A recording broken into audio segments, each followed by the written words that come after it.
In a cave furnished with a table and chairs, light, there are people.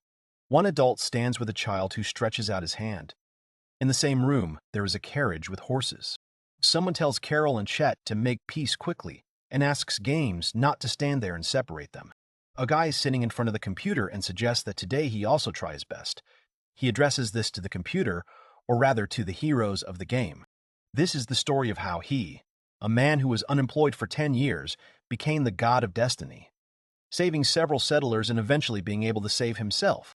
A Methaga, during a meal, the woman at the stove asked the man if he had made up his mind and found a job, since his father could not work forever. The guy continues to eat. The woman says that there is no particular need for it yet.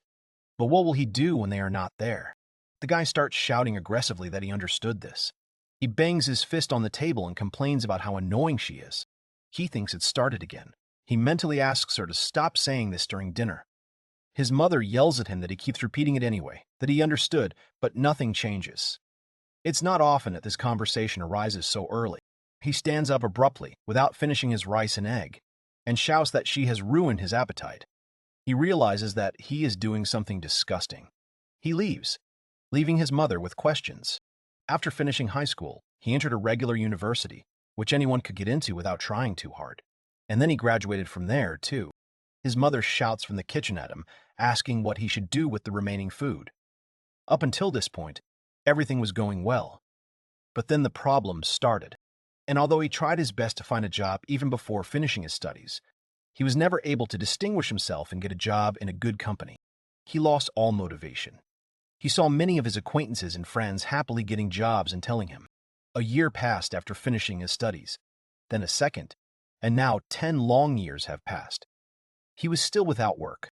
His mother told him that more than 30 years had already passed, and their neighbor, Masatsugu-kun, already had an excellent job and a lovely child. The main character thought that he might not tell him about this. Many of his classmates have long had normal jobs in their own families.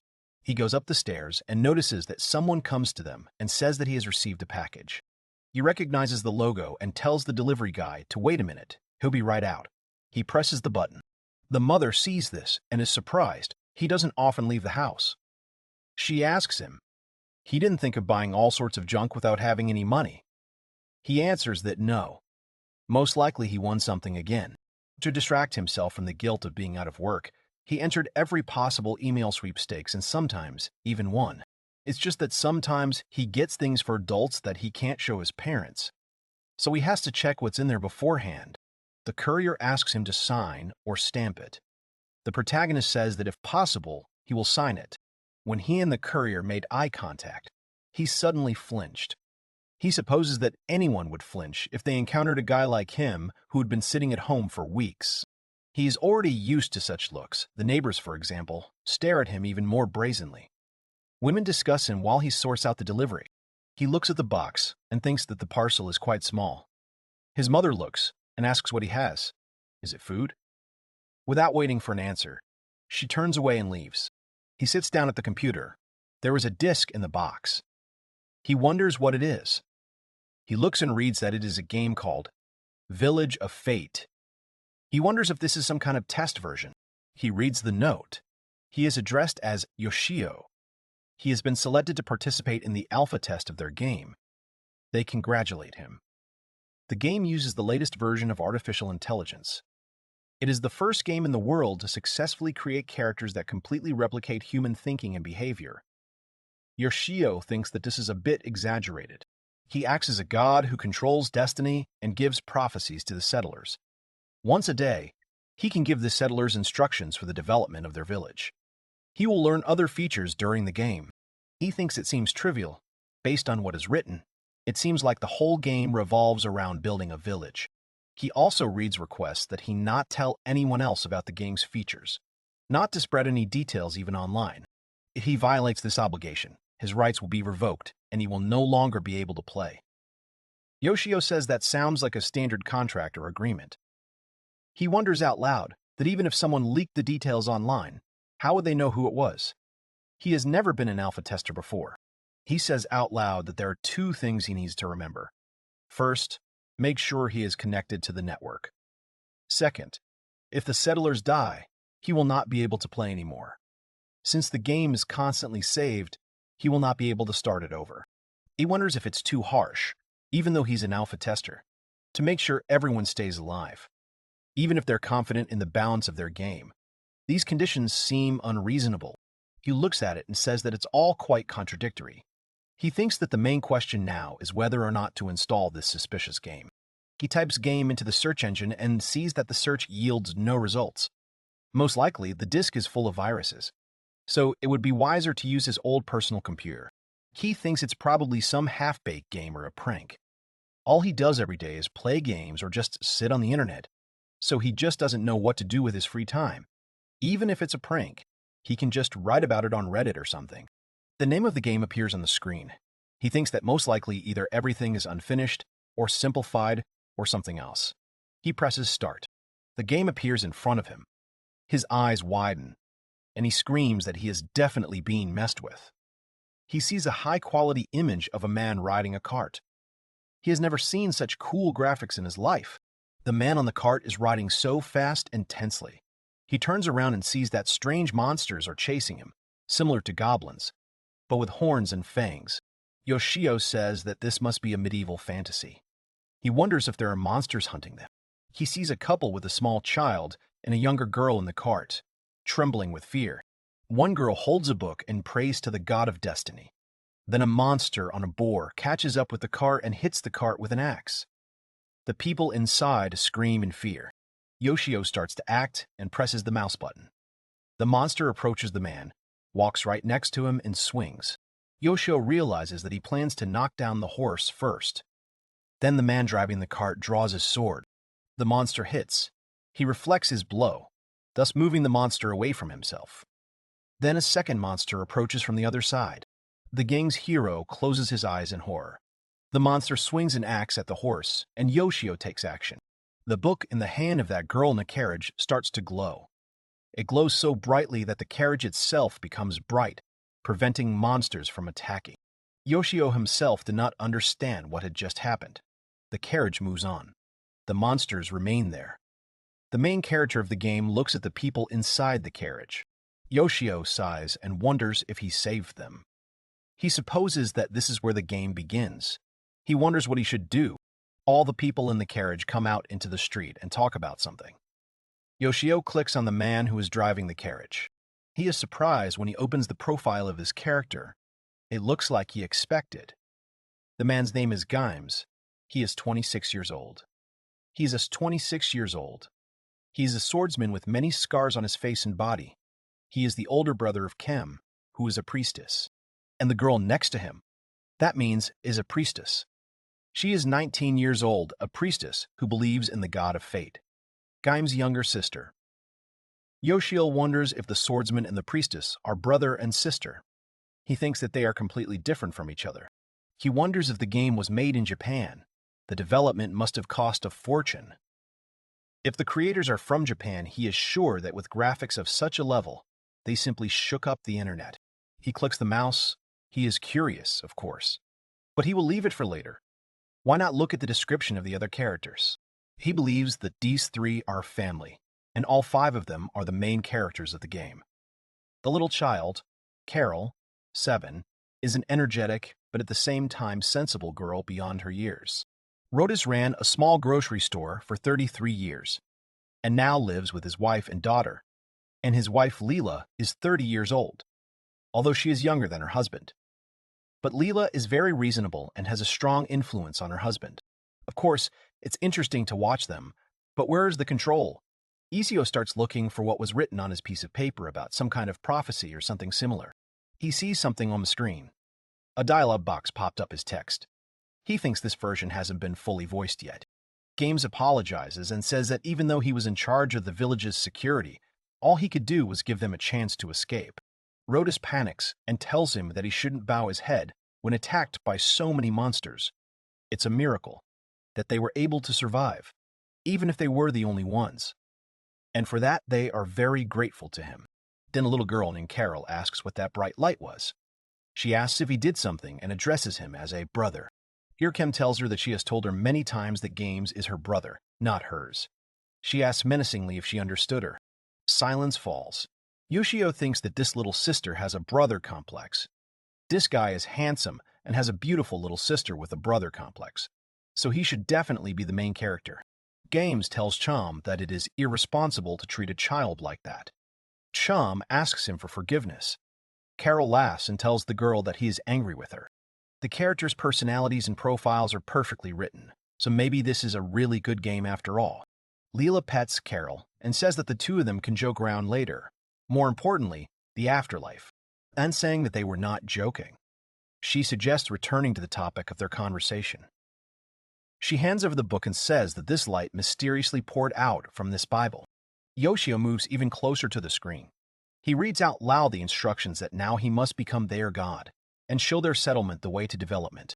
He can't control them directly, but once a day he can fill a page in their Bible by sending a prophecy, and now he can try to write about anything. He is surprised and wonders, that is, instead of choosing options, they write those Caswang to give instructions. He clicks on the prophecy. Yoshio thinks that worrying can be left for later.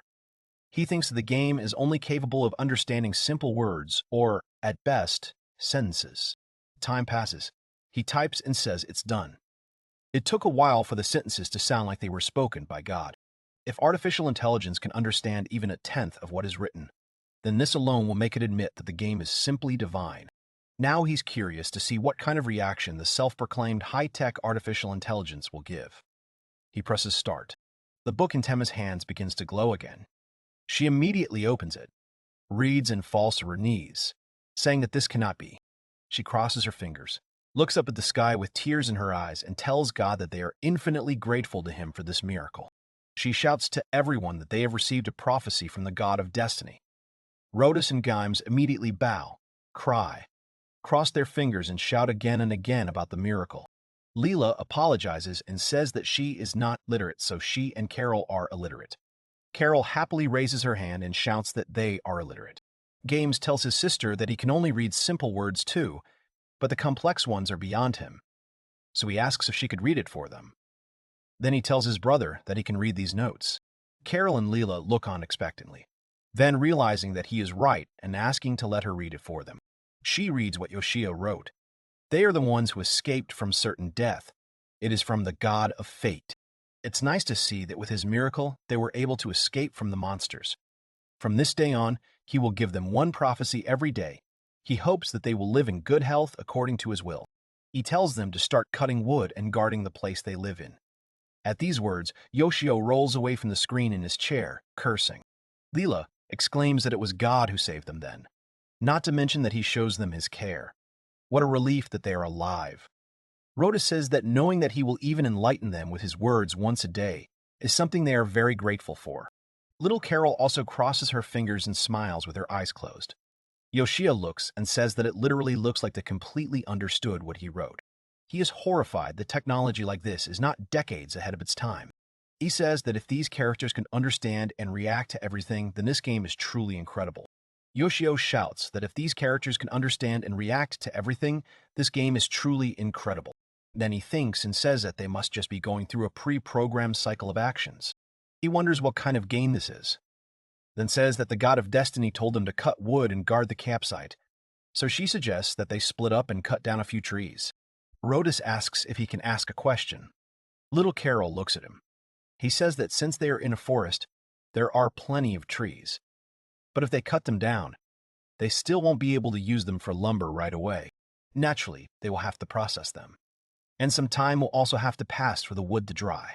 Then asks if they really need to dry the wood. Yoshio begins to understand that in this game, trees do not immediately turn into timber suitable for building a house after they are cut down. Rhodey says that trees contain a lot of moisture, so if they are not dried and stacked correctly first, they will change shape later. So if you treat the wood before drying and then use it in construction, defects may appear after the work is completed. Than says that she didn't know it. Aesio himself thinks that he, in general, didn't know about it either. Rhodus says that divine thinking is not comparable to ordinary people. Most likely, he has his own plans. He suggests starting with just cutting down a few trees, even if they cannot use them right away. No one prevents them from leaving them for later. They are all working. Yoshio watches and thinks that it looks like the men, Gimes and Rhodus, have started cutting down trees. while the girls have decided to take a walk through the forest in search of something edible. He clicks and moves the mouse. If you turn the mouse wheel, you can zoom in or out the camera. He thinks to examine the current location. He sees a forest in space from afar. This thin, elongated area is probably the path they took while hiding from their pursuers.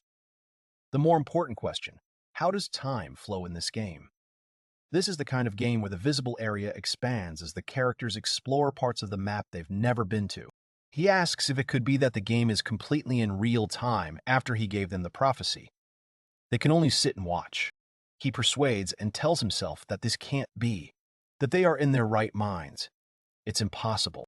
A window pops up in front of him. He reads out loud that as a god of fate, he can interact with the characters in another way. Using fate points, he can perform miracles. He wonders what these fate points are. Nothing comes to mind. He reads that fate points are points he gets, depending on how much the settlers feel gratitude to the god of fate, which is Yoshio. He is asked to look at the number in the upper right corner of the screen. He looks and sees the numbers equal to 97. These are his fate points. The more residents are grateful to him, the more points he gets. If the number of residents increases, the number of points he gets will also increase. The greater the feeling of gratitude of the residents for his prophecies, the more points he gets. He says that this means that depending on the content of the prophecy, the number of points received can change.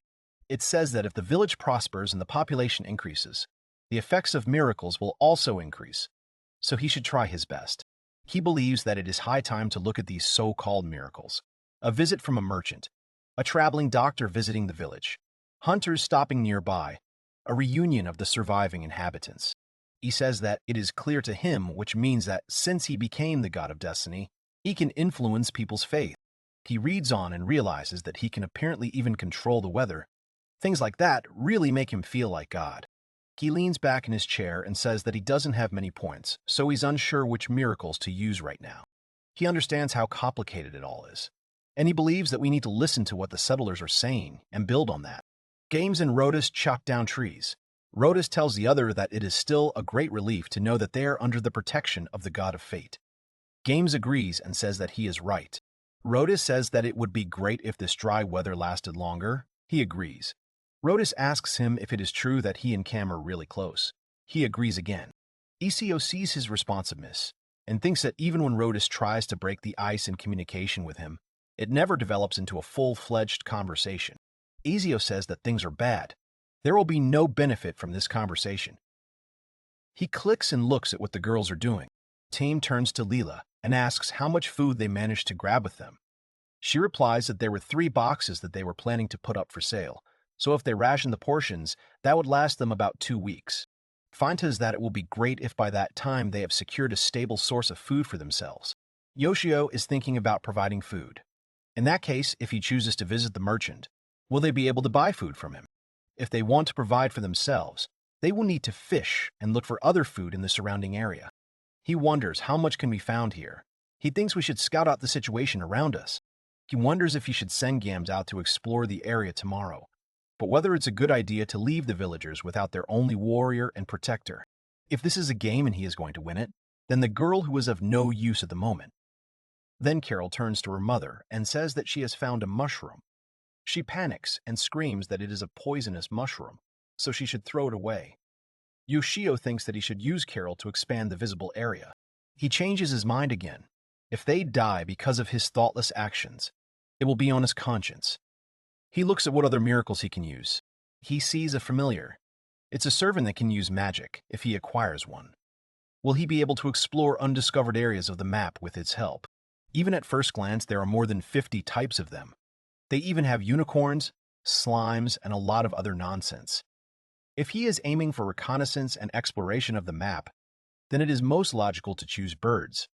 They can fly long distances and they are most convenient to use as scouts. Yoshio sighs and says that they are all too expensive, so he can't afford them. And while a cat or dog as a familiar is common, they also cost too many points. It seems the most he can afford is a chicken. Eventually, she will be able to lay eggs, which will help with food. But no matter how you look at it, she is not intended for reconnaissance. It seems that there is no other way to earn points in the game, except for the gratitude of the inhabitants. What comes to light for him is that there is another way to increase his destiny points, and that is the payment system.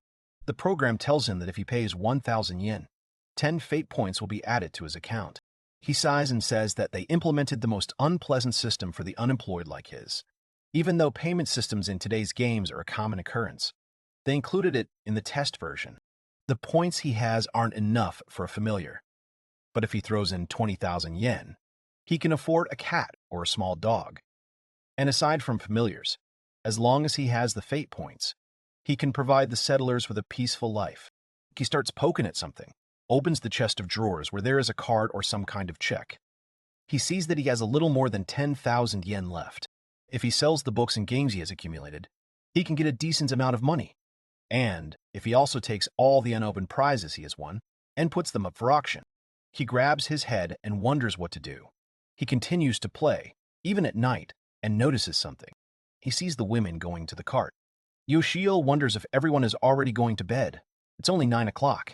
Carol says goodnight to Games, but Cham interrupts her and says goodnight even louder. Games sits on the grass and only lets them know that he hears them. Rhodas turns to him and asks why he doesn't go to bed too. Games says everything is fine, but there's no telling when the monsters might attack them again, so someone needs to stay on guard. Rhodas awkwardly says that this is, of course, good. But didn't they personally witness a divine miracle? He says that the god of destiny has been watching over them ever since he gave them his prophecy. Monsters will not come near them since they have God's power with them. Game says that it would be nice if it were true. Yoshio asks for their forgiveness in his mind, but he doesn't have that kind of power. Yoshio says that if this continues, they will get the impression that their god can do anything and they are completely safe. He wonders if he should tell them that he is not omnipotent and that his powers are limited. He understands that if he does this, their gratitude to God will weaken and he will not be able to gain many destiny points. He thinks he needs to learn more about the forest industry for now. He searches for it all on the internet. He wonders how long it's been since he's looked for something so seriously. For almost 10 years now, all he's done is leisurely watch videos. Or he posted something on Reddit. If he had dedicated all that time to something else, he might have been able to give more valuable advice to these settlers. If he wasn't unemployed, he would have money to increase his fate points. And if there was a normal working person as a player instead of him, I'm more than sure they would have a calmer life. He sighs, stands up abruptly, and wonders why he regrets the past while playing, when games are supposed to be fun. He looks at himself in the window's reflection, then cringes, holding his side. He lifts his sweater. There's a scar near his ilium. Yoshio says that when it gets cold, the scar starts to make itself felt again. He sighs and says that memories come flooding back. They are standing in front of some guy, and behind Yoshio is some girl. Yoshio asks if he can hear him, even if he doesn't dare to approach his little sister. The guy didn't answer, so Yoshio grabbed him by the collar and demanded that he say something already, and promise him it right now. Then that guy said something, but Yoshio didn't hear it. Then the younger sister started screaming. Blood was flowing. The guy stuck a knife into his side and then pulled it out. Yoshio was breathing heavily and then fell back. The guy is still standing in front of him, holding out the knife to him. He smiles a sly smile. Yoshio starts to panic and asks him to stay put. Here, he openly starts screaming and calling for help. That time, he left something important behind and ran away. That's when it all started. No matter what he did, it never worked out well. He stands up and says that's enough of the memories. Now he just wants to get into the game. After all, there's nothing else he can do. Morning comes. Yoshio is lying on the bed. Next to him, there are many food packages and open manga. He opens his eyes and says with a dissatisfied face that it's already morning. Yesterday, he was looking for information about the forest industry and did not even notice how he fell asleep. He looks at his watch and says it's been a while since he's been up at this hour.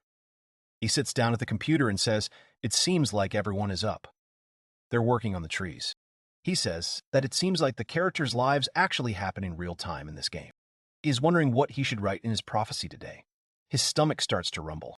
He strokes his belly and says he needs to eat. Come to think of it, yesterday he was so focused on the game that he even forgot about lunch. He looks around the room and says that he has already finished all the snacks. There are packages and crumbs of food on the floor. He goes down the stairs and asks if there is anyone in the kitchen. He hears voices as someone calls to his mother and asks her to pass the soy sauce. He stops abruptly, realizing that it is breakfast time. One says that he will most likely be late today. The mother asks, "Is it really so again?" The daughter says that even if it is work, then let him not overdo it. Ever since that incident, his younger sister and his father had argued a lot about finding a job, but they never spoke to him directly. He walks into their kitchen, says good morning, and asks if he can have breakfast with them too. He realizes how ridiculous it sounds. Everyone eats breakfast so they can work hard all day long. How can an unemployed guy like him look them in the eye? He leaves them and decides to go and work out for now. He exercises, does push-ups and crunches. After that incident, working out became a habit for him. That time he ran away. He wanted to reject the weakness inside him. He pumps his arms, then looks at the screen and sees Carol helping too, and her mother tells her not to overexert herself. She says everything is fine. Carol smiles and says that she helps too. Rodis tells her that if she gets into trouble or needs help, just call her dad. Carol obeys him. Yoshio pauses in surprise. Even though it's a game, the characters in it seem more alive than he does. He turns completely to the computer and suggests that they should be warned not to rely too much on his protection. Here comes the prophecy of the Book of Chem. She immediately shouts to everyone that they have received a new prophecy from the God of Destiny, as promised. He asks to let her read it. She begins to read aloud that he has now lost most of his powers and is now only able to watch over them and grant them small miracles. He addresses his devoted followers that he sincerely wishes for them all to join forces and survive. He blesses them all. This is where things get awkward. Yoshio starts wondering what this silence is all about. Everyone just looks at each other. Isio wonders if they are disappointed in a god who makes excuses. He thinks they should have come up with a better reason, then starts to cry. Isn't it wonderful? God is watching over them. Isio didn't understand this at all. Rodis also cries and shouts that he blessed them. It's incredible. Most likely he lost his powers in battles with demons. Rodis tells everyone that they too need to stop relying only on God. They need to strengthen their position even more. Yoshio thinks that it seems like she interpreted everything in his favor. He sees that the number of points has increased. Apparently the contents of the prophecy really does affect the fate points received. Yesterday he had 97. Today he already has 110. However, if this is all he got, he wonders if he can activate the miracle at least once a week. At this rate, he won't be able to provide the residents with a peaceful life. Surely, even when the girls were talking earlier in the morning, then asking if it was normal to sleep in a carriage, she said that, in addition, they need to build a wall, or at least a fence, so that they have protection from monsters and the ability to rest in peace. Leela agrees with her and says that they need the logs to build a house, so they can't use them. She's also worried about the lack of seasoning for the food.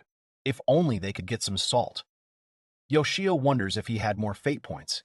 He could solve some of the issues with their safety, but he can't spend the ones he has right now. He says that in this case, the only way to get more points is to pay. He put all his unpacked winnings up for auction. It would be great if he could make 20 to 30,000 yen from this. He looks around and thinks about what else he could sell. He sees some books or comics. If he takes them to a flea market, he can quickly raise some money.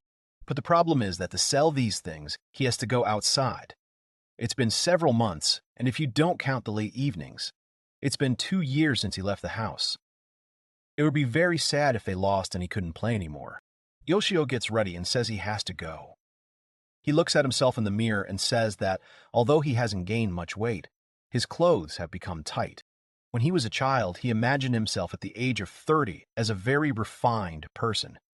He could not even imagine that he would eventually turn into his current self. He adjusts his collar. He thinks, that's enough for today. Now if he keeps it up tomorrow, he sits down at the computer and sees Carol carrying twigs. She slips and falls face down, knocking over all the branches. Yoshio gets scared and jumps up. Tears come to the girl's eyes. She lifts her knee and rubs it. She cries quietly, wipes away her tears, gathers the twigs back. She stands up, sniffles, and moves on.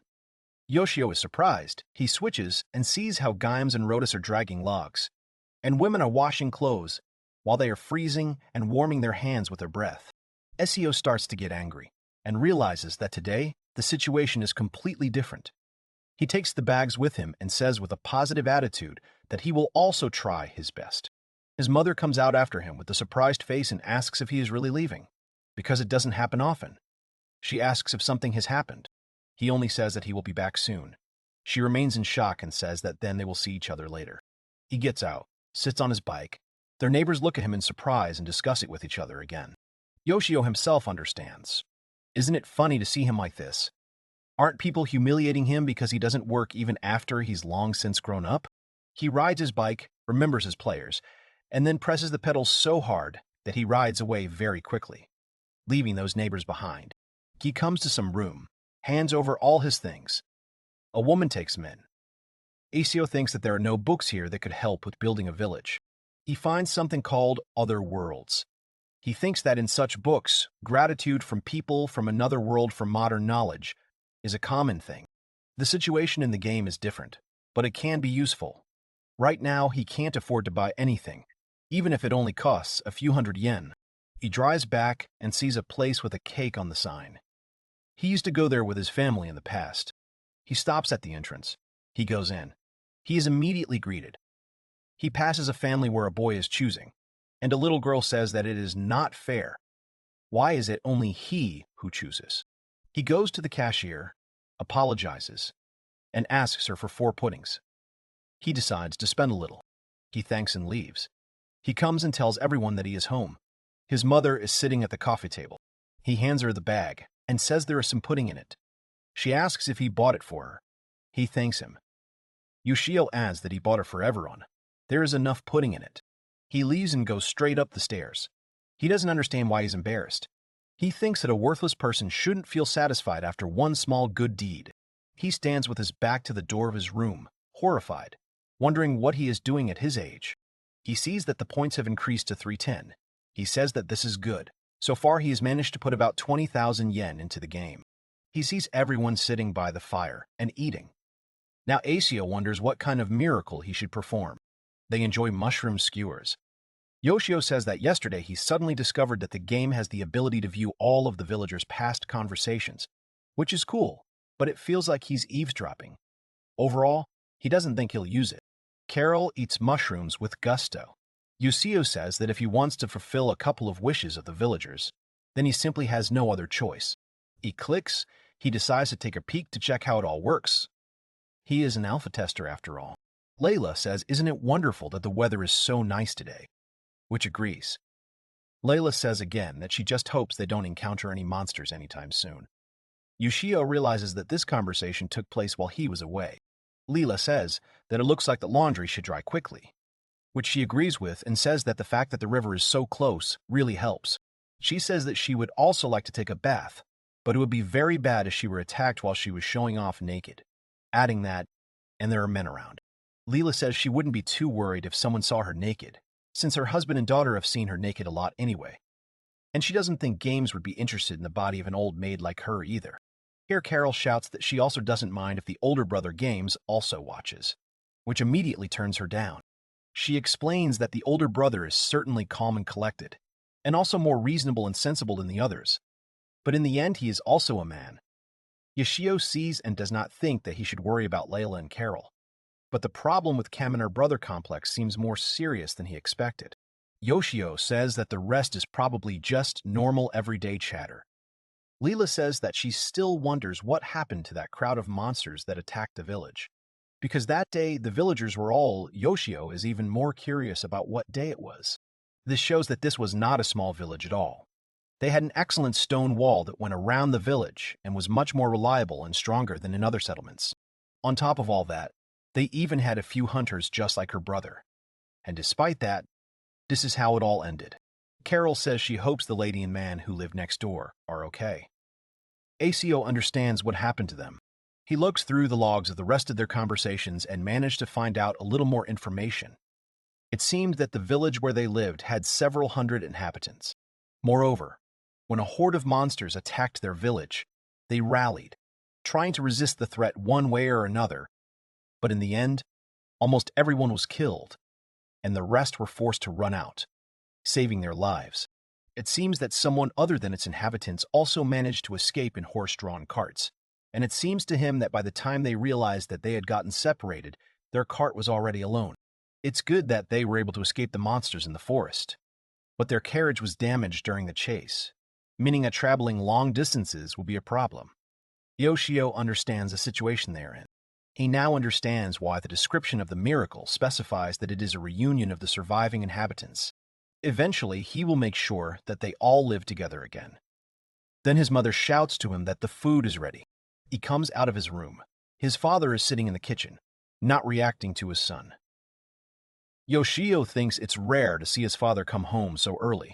After he became unemployed, they still saw each other a couple of times a month. But he only asked for the latest news and told her to do what he wanted. This relationship continued even after that incident. One could say that the more correct he was, the less interest he showed in him. The father asks about his daughter, Sayuki, if they are still at work. The mother tells him that it looks like it. Yoshio wonders if his little sister is late again today. Unlike him, his sister, who is much younger, works hard. She managed to get into the industry she wanted, so she looks happy every day. She also said that working overtime does not bother her. Then his mother says that Okiku-san gave her some homemade sekimono, or Japanese pickles. She asks if they want to try it. She says that the weather was really nice today, so she decided to take a walk in the park and met Okiku-san there. Then they went shopping together. Yoshio thinks that his mother is starting to talk nonsense again. Okiku-san, who his mother is talking about, is the oldest landlady who lives in a big old house nearby. In the past, when he often played with his childhood friend, she would bring them candy. Their house is not as big as hers, but it is quite spacious, located separately, and has its own garden. He can remain unemployed and not be afraid of being thrown out of the house just because his father is a workaholic with a decent income. Yoshio stands up and thanks for the food. His mother tells him that if he is going, he should take some pudding with him. She also asks her husband if he wants some for dessert. The boy bought them some. The father thinks about it and asks if that is really the case. He says that if it is, he will try. ACO leaves. There's an empty pudding package on the table. He looks at the screen and sees that everyone except Games has gone to sleep in the wagon. His efforts on the face-to-face patrol are also highly appreciated. He thinks that Games is a really reliable person. This aura of silence around him is akin to his father. Games is the only fighter among these residents. There is little hope for the Rodas family. They can use healing magic, but even so, it is not suitable for battle. He muses and says that it turns out that both he and the villagers are dependent on Games. He sighs and says that he wishes they had more free hands. He knows for sure that he can summon people to the village if he uses fate points.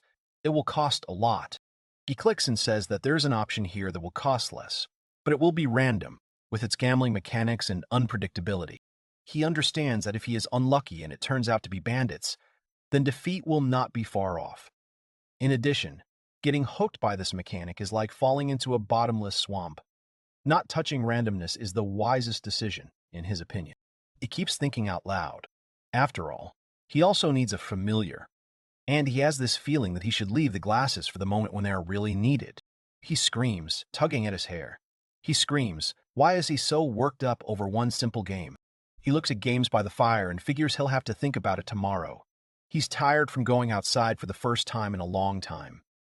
He apologizes to Games because he's going to bed. He turns away, says goodnight, but immediately gets scared because the game is going into alarm mode. The screen shows that they are being attacked. Here, Games shouts for everyone to wake up. Kem comes out, scared, and asks what happened. Games says he feels monsters coming, he says. Rather than protect the others, don't get out of the carriage no matter what happens.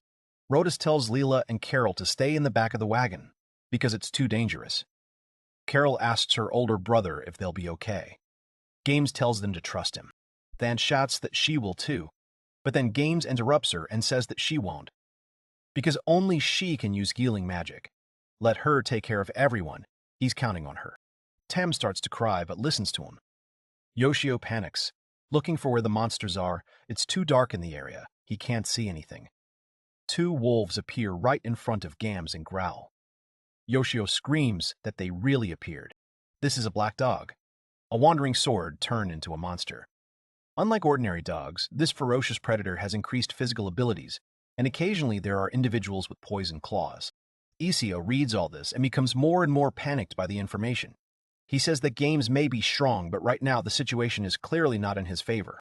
Games prepares to defend himself. Yoshio prays to Games, but then remembers that he is God, so he needs to perform some kind of miracle. Here, Games swings his swords and hits the monsters. Yoshio yells that it was really cool, as if he could hear him. Than comes out and asks if everything is okay with him. Then he asks for forgiveness and says that from now on, he is counting on her.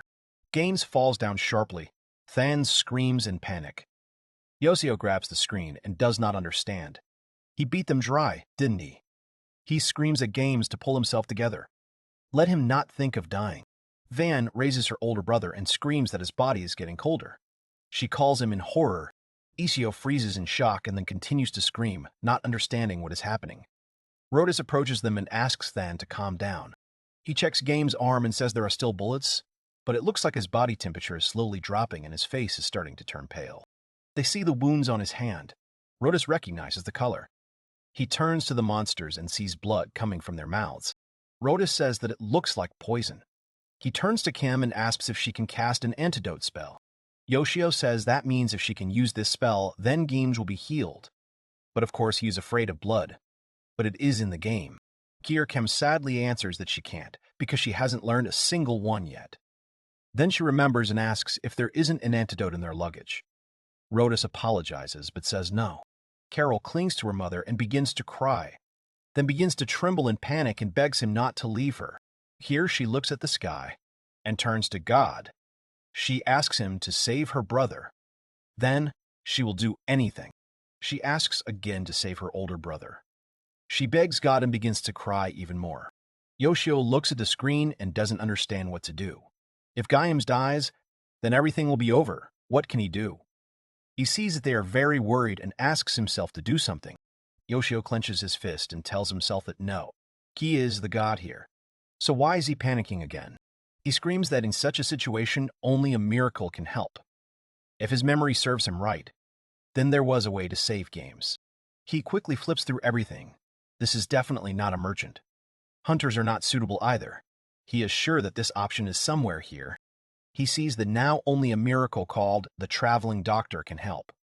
He understands that 300 points is significant. He is sure that the doctor will definitely have an antidote. Even if he activates this miracle now, there is no guarantee that the doctor will appear that very moment. But now, all he can do is take a risk. Then the mother opens a door and tells her son that he is making too much noise, and has he even looked at his watch? He doesn't answer. Yoshio continues to wonder if even if the doctor shows up right away, it won't look suspicious. He looks at his watch and sees that it is midnight, in which case, he starts to do something, then asks his brother to say something. Then a voice asks them what happened to them. They turn around and see someone in a cloak. He has a small bag attached to his belt, then immediately asks who it is. Rodis stands and with trembling hands points the sword at the stranger. The man asks them not to be afraid and says he is a traveling doctor. At this point, Carol looks at the others. Yoshio says that it is quite normal that he is suspected. He presses start. Then the book Thon opens. He flips through it himself. Thon says that the prophecy came so late at night. She reads, begins to cry, and then turns to God and asks him to accept her sincere gratitude. Rodis sees the trembling Kem. The doctor understands that this is the same place after all. He asks if he can look at the person. Rodis mumbles. The doctor approaches, then gives in and asks her. Carol crosses her arms and prays for her older brother Games. The doctor examines his hand, looks for something in his bag and takes out a flask of liquid. He gives it to him to drink and then pours the liquid into his wound. At first, Game winces as if in pain, and then his face takes on a calm expression. Everyone begins to rejoice, seeing his peaceful face. Yoshio sighs and says that it worked. He is glad that the doctor showed up on time. Yoshio himself does not understand who he should thank, this woman or the man doctor. Rodis looks at the book, takes it, and reads aloud that by the power of fate, he sent a doctor to them. This man does not yet belong to his faith. He grants his favor to this brave warrior. From this moment, their difficult trials will continue. But let them not forget that he is watching over them. Ezio is tired of writing it to sound divine, but it's interesting to see how people will react. Rodis and everyone else start to smile. Ezio sighs. He says they all did a great job today. From now on, he can only watch. Day breaks. Everyone is working. Carol and Leela are picking berries. Carol shows the berry and asks if Brother Games will definitely feel better after eating it. Leela confirms it. Here, Rodis waves his sword and shouts that now he must protect everyone. He notices something and asks who is there. A hare comes out of the bushes. Rodis sits down on the ground and calms down. Meanwhile, Games is still lying under Kem's care, and the doctor is doing something.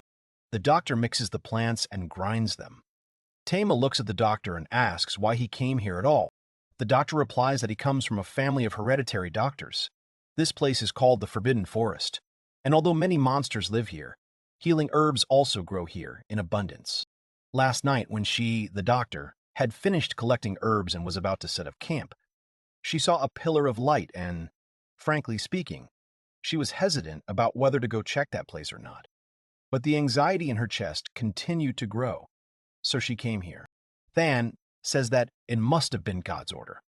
The doctor says that Mother Nature is above all else for them, so they don't believe in any particular God. But yesterday's incident could very well have been God's doing. Yoshio sees this and thinks about medical agnosticism. Based on what they talked about, he thinks that this game acknowledges the existence of gods, but whether or not to believe in them is another story. Then asks the doctor if she is going back soon. She says no, even if the hard part is over. She still can't leave the patient. She says she has some free time, so if they don't mind, could they let her stay with them? Then joyfully shouts that, of course he can.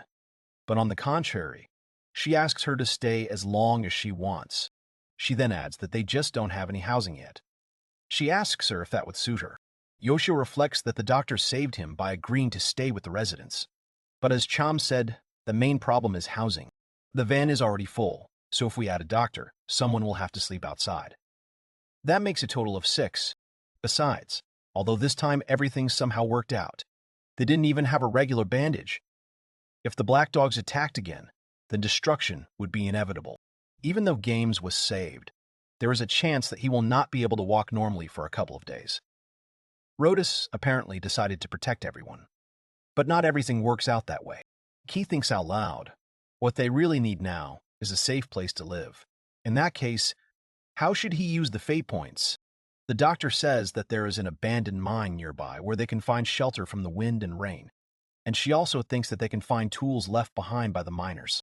Yoshio is happy. The doctor said she knew this part of the forest well, but to think that such a place was so close, he is genuinely happy that they will be able to secure their resting place.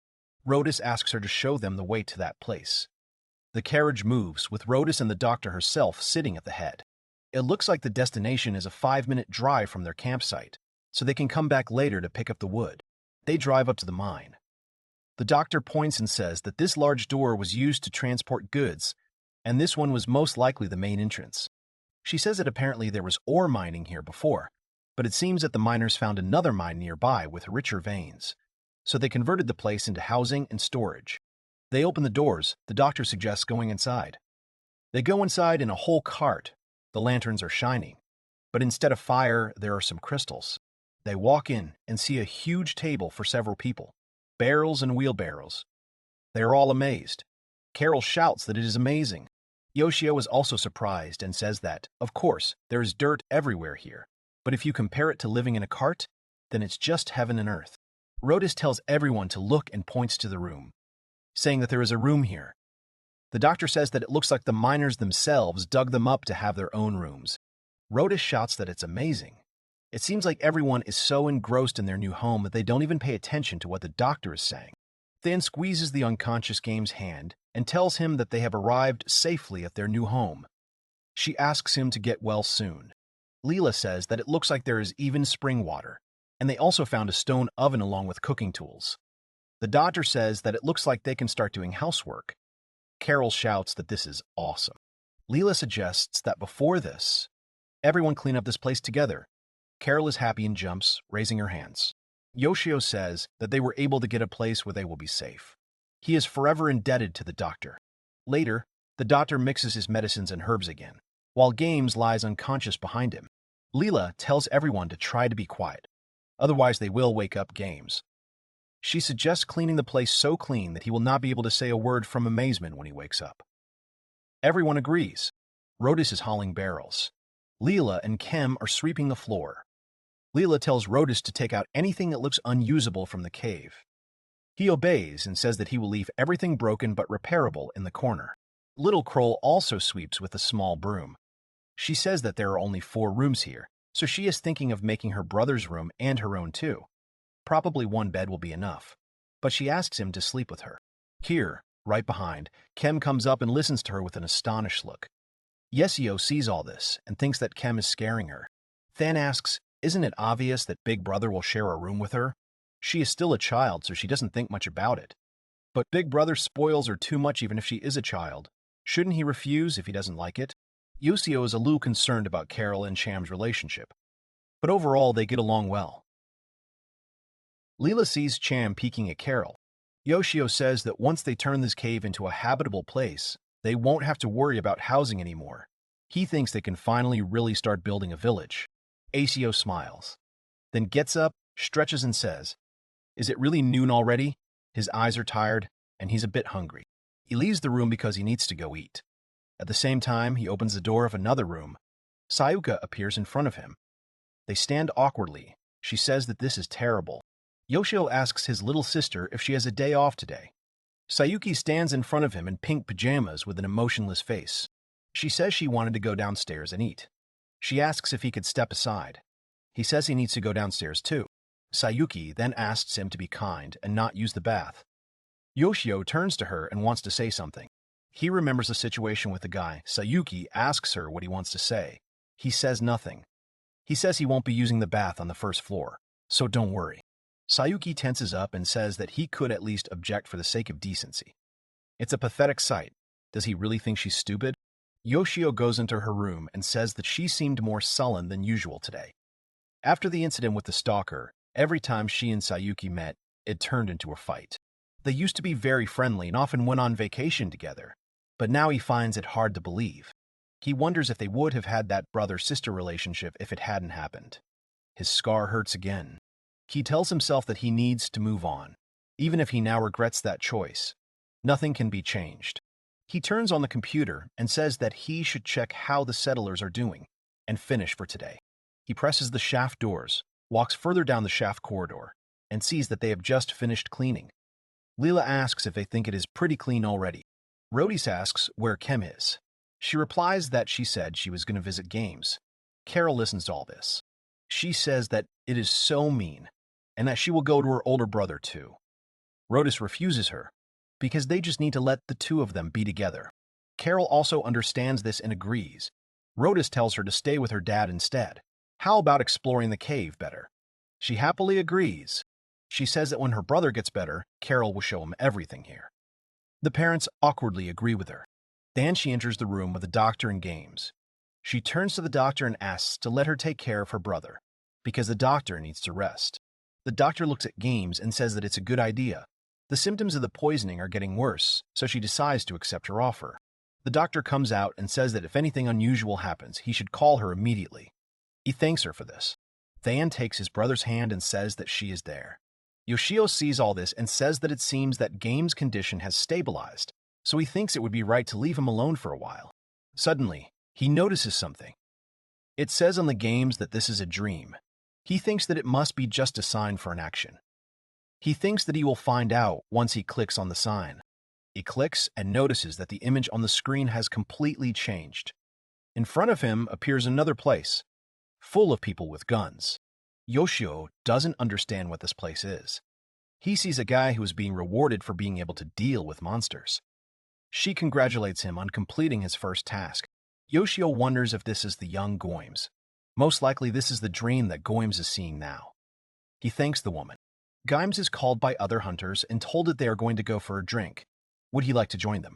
Games apologizes to his friend and says that his little sister is waiting for him at home, so he will head there. Yoshio thinks, and by little sister he means Kem.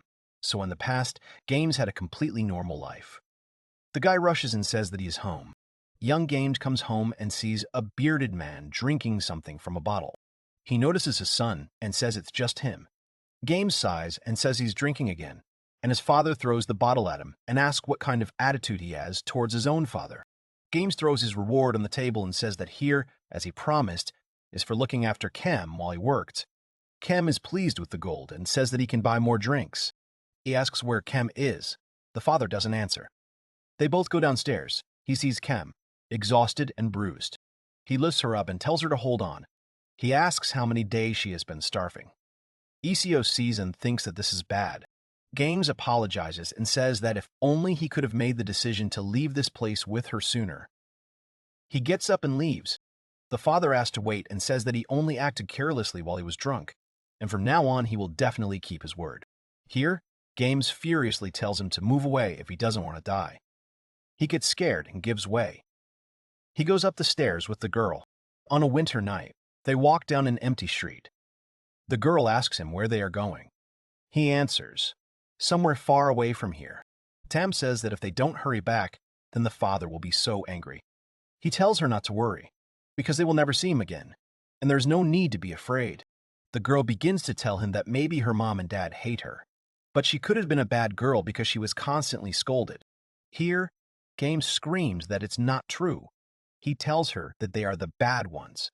Then he says that they told her that they were going to sell her because she was a bad girl and that she was useless, and now she will finally be of some use.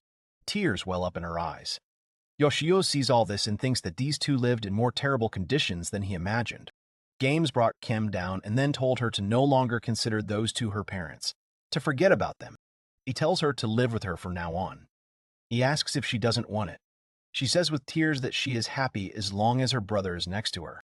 They hug, and Games suggests that she now live very happily and joyfully. Then he tells his brother that he loves him.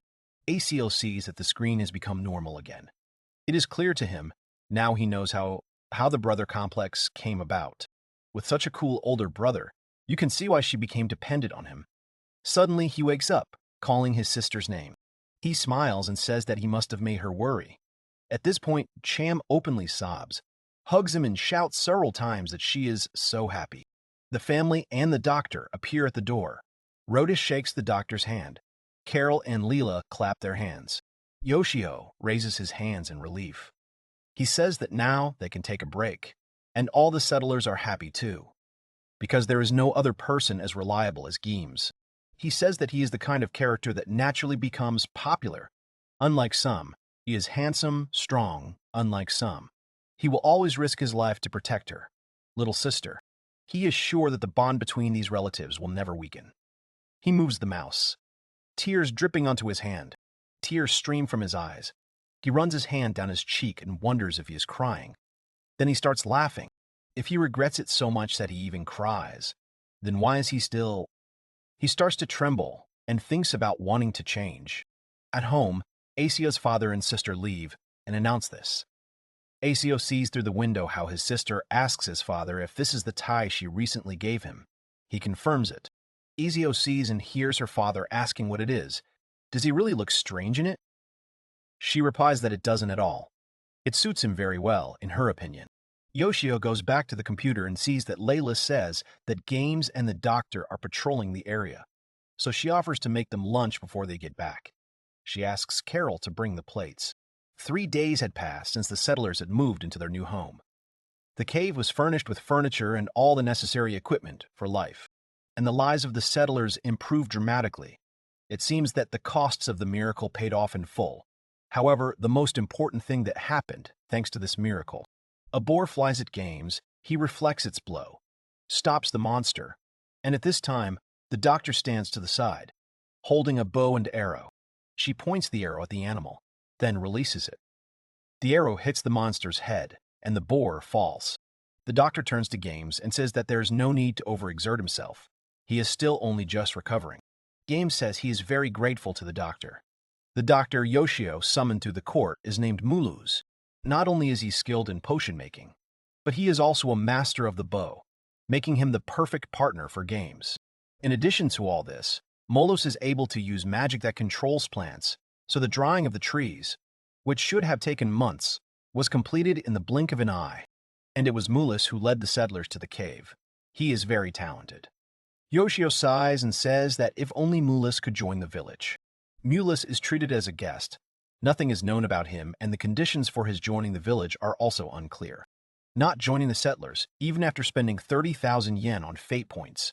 As it turns out, this game is not so easy. They drag the animal home, then turns to them and thanks them for protecting them. Carol is happy to see them back. Game says he's glad to be back. Rhodus asks if they have a monster. Game says they just shot one. Leela asks if they're having meat for dinner today. Carol is even happier. Leela says that, however, they don't have much salt and seasoning left. Mula says that, after all, they are very important for cooking and storing meat. Yoshio understands that this is undoubtedly a concern for everyone. No matter how abundant the wild plant harvest around the cave, if a stable food source is needed, the settlers have no choice but to cultivate the field themselves. If they need to buy seeds for planting, as well as seasonings, should he call a traveling merchant? He thinks out loud he has a miracle that he wants to activate at all costs. He's talking about the golem familiar. These are large monsters made of stone.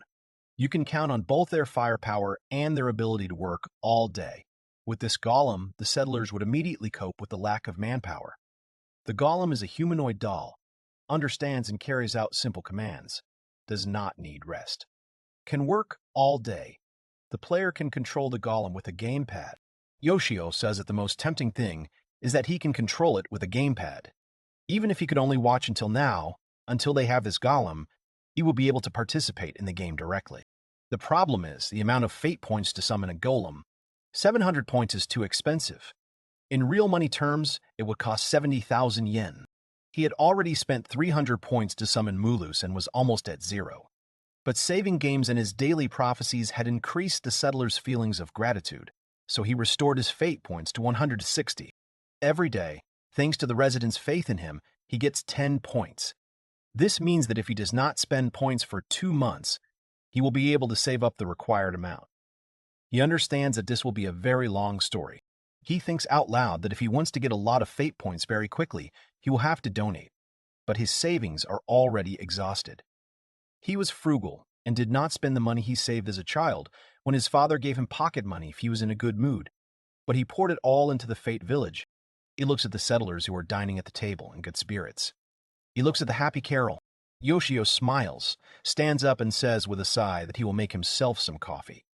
He drinks a cup of coffee. He approaches the computer again and says that Games and Sham were making something together a couple of days ago. But what exactly? Yoshio himself doesn't know. Tem wipes the sweat from her forehead and tells the others that it's almost done. She hopes it won't look disrespectful if they do it like this. In front of them is a statue with a human silhouette. Game strokes Sham's head carefully and says that the most important thing is her feelings. He says that God is watching over them. He is sure that their thoughts reach him. Than blushes from stroking her head. The doctor asks with interest if this is really an altar and a statue of God. She answers Mullis that this is so, and that she asks God for forgiveness for such rough work. After all, they need a place where they can pray and make offerings. Yoshio sees and realizes that it is an altar. He looks at the statue and realizes that it is him then. Despite the fact that everything turned out this way, Yoshio is happy with her feelings. Because the statue is roughly carved, it is impossible to determine whether it is a man or a woman. He acted freely, considering himself a male god, but he himself is curious about the gender of the god of destiny. Cham says that there is not much here, but Cham asks God to accept it. She puts all kinds of fruits on the altar. In an instant, all the fruits disappear before them. Everyone crosses their hands, turning to God and thanking him. Yoshio wonders, if God exists in this world, then offerings that disappear is not such a strange phenomenon. Then he notices that his points have increased, probably because of their offering. His points are now 161. He looks at the screen and reads out loud that the fate points increase not only when there is a feeling of gratitude, but also when offerings are brought to him. Yoshio says that this is not surprising. He reads further that the more valuable the offerings, the more points he can earn. Games offers him to support their settlers. Yoshio listens to this and honestly admits that this joke is spoken so strangely, like a TV presenter or something. He says it's big news to him to learn that his points also increase with offerings. If that's the case, maybe he should tell the settlers to bring him things they don't need. He mulls it over and says that he'll probably earn more points if he accepts valuables. But he doesn't want to be a burden to the settlers, so he'll try to convey that without being pushy. A prophecy comes to them in a book, which opens and calls everyone, saying that they have received a prophecy today. She reads aloud that the god has received their offerings and that he's very pleased with their gratitude. Everyone listens, but the doctor is aloof. She reads further that they do not need to burden themselves. Their thoughts reach him when they make offerings. They can offer him things that are superfluous or unnecessary for life, and he can transform both things and thoughts into miracles. Yoshio wonders how they could have done this.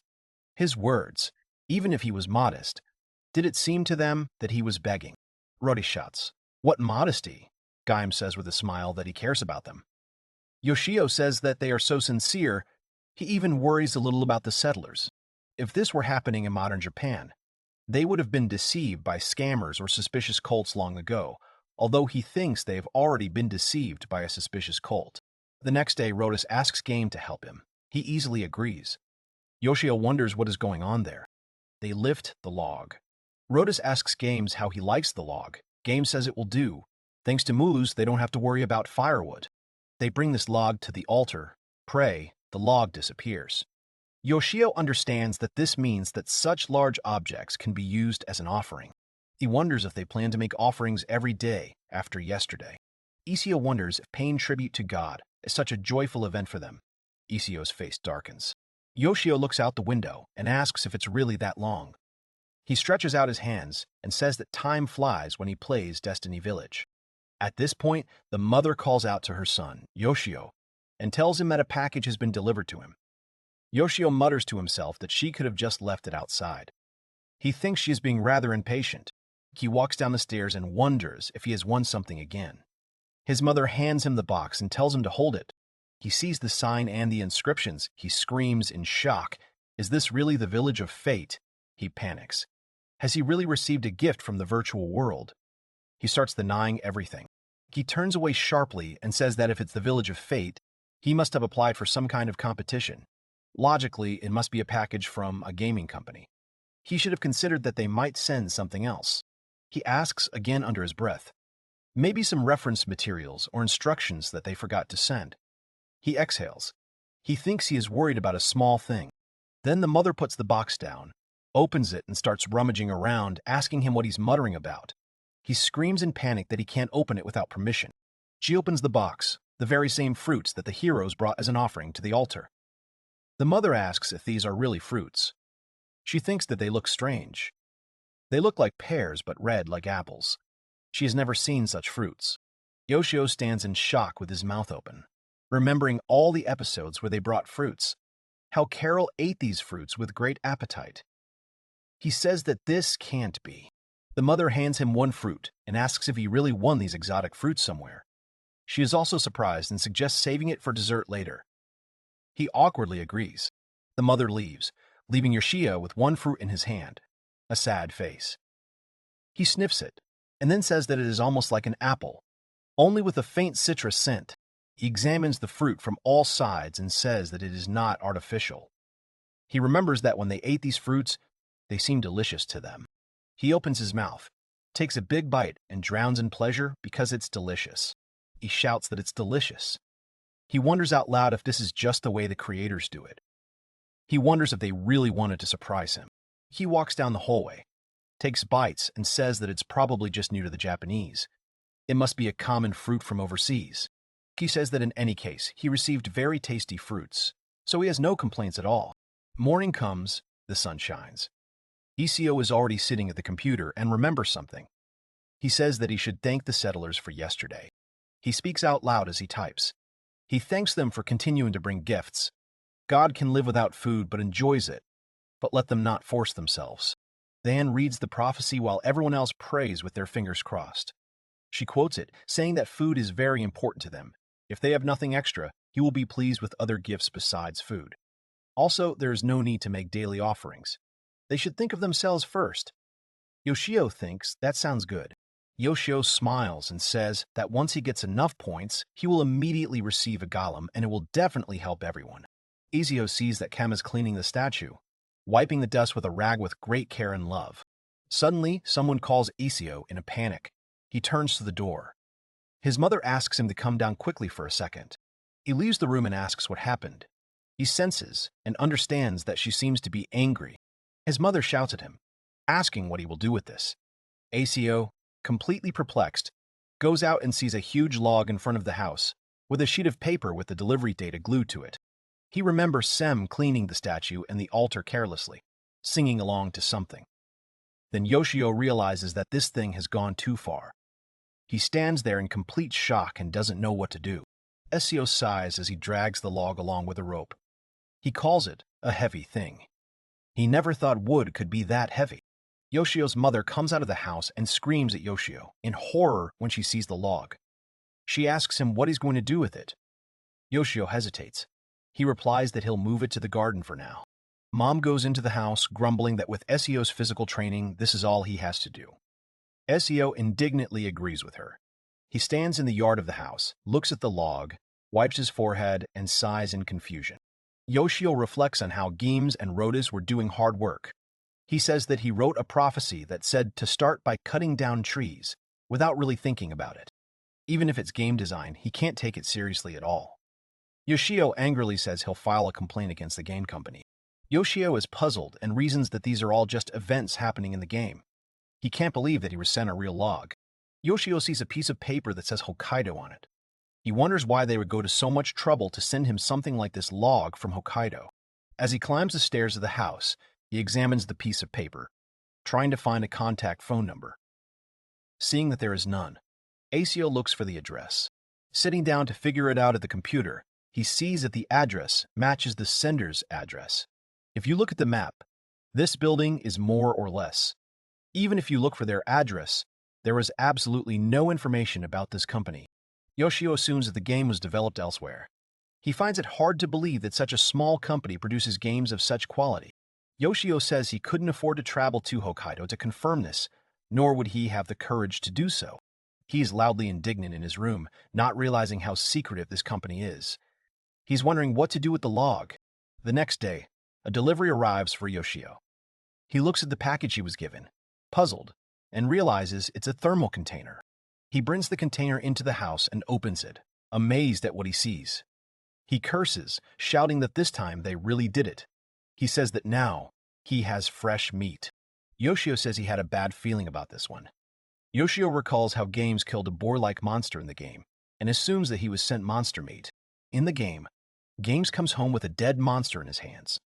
Carol is happy about the appearance of meat, then suggests that this time she give the god of fate a taste of meat. Than brings monster meat to the god of fate.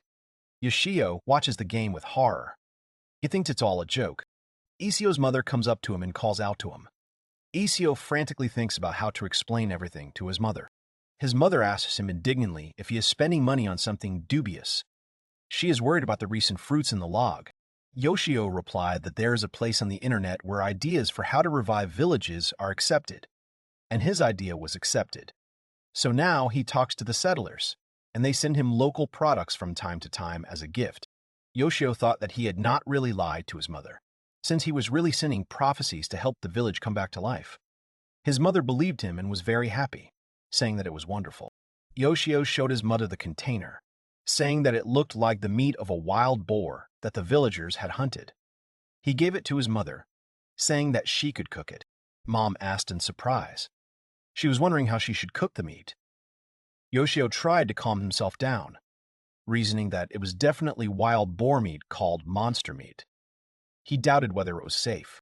Yoshio says that since then almost every day he receives something from the village of fate, both monster meat and different types of fruits. He was recently sent a crystal that glows when you touch it, which the settlers use for light. He thinks there must be a light bulb or something glowing inside it. Sometimes logs came to Yoshio. They brought him the third one. Yoshio's mother was indignant about this, and he promised to look into it. Yoshio wondered if he could sell these logs. He dragged the log to the others, saying that it was heavy. Seeing all these offerings being sent to him, he came up with a hypothesis. Yoshio suggested that in the village of fate, as the settlement developed, especially valuable items were gradually sent to the player as offerings. This could mean that the game was made for some rich people, and Yoshio was chosen to be the game's tester by some mistake. Yoshio's mother sets the table. She says she tried to fry the meat Yoshio gave her. At the family table, everyone enjoys dinner. Mother says that the meat is delicious. The mother asks Yoshio if they can have the fruit again. She feels healthier after eating it. Yoshio promises to try asking the settlers. Sayuki also ate the meat greedily, saying it was amazing and asking for more. Father Yoshio said that the meat is definitely a delicacy. It has a more natural flavor than store-bought meat, and the consistency and taste are such that you feel like you are eating real meat. Yoshio thought that this was the first time he saw his dad speak such long sentences. It meant he was very happy with this meat. Yoshio went out into the garden. He thought that since he now had all sorts of lumber, he could try making different wooden products. Maybe he could teach the settler something. Yoshio tried to saw the log, but he couldn't do it. He said it was much harder than he imagined, and was surprised that he did something wrong. The father approached Yoshio and asked him what he was doing. Yoshio replied that it would be very foolish not to use the wood that was sent. He told his father that he would borrow his tools. The father replied that he did not mind. The father watched as Yoshio sawed a log. The saw got stuck in the wood. The father asked to give him the tool for a minute. He came up and started sawing the log. Yoshio was very surprised. His father told him that he was holding the saw incorrectly. If he thought that his dad would be angry if the neighbors heard.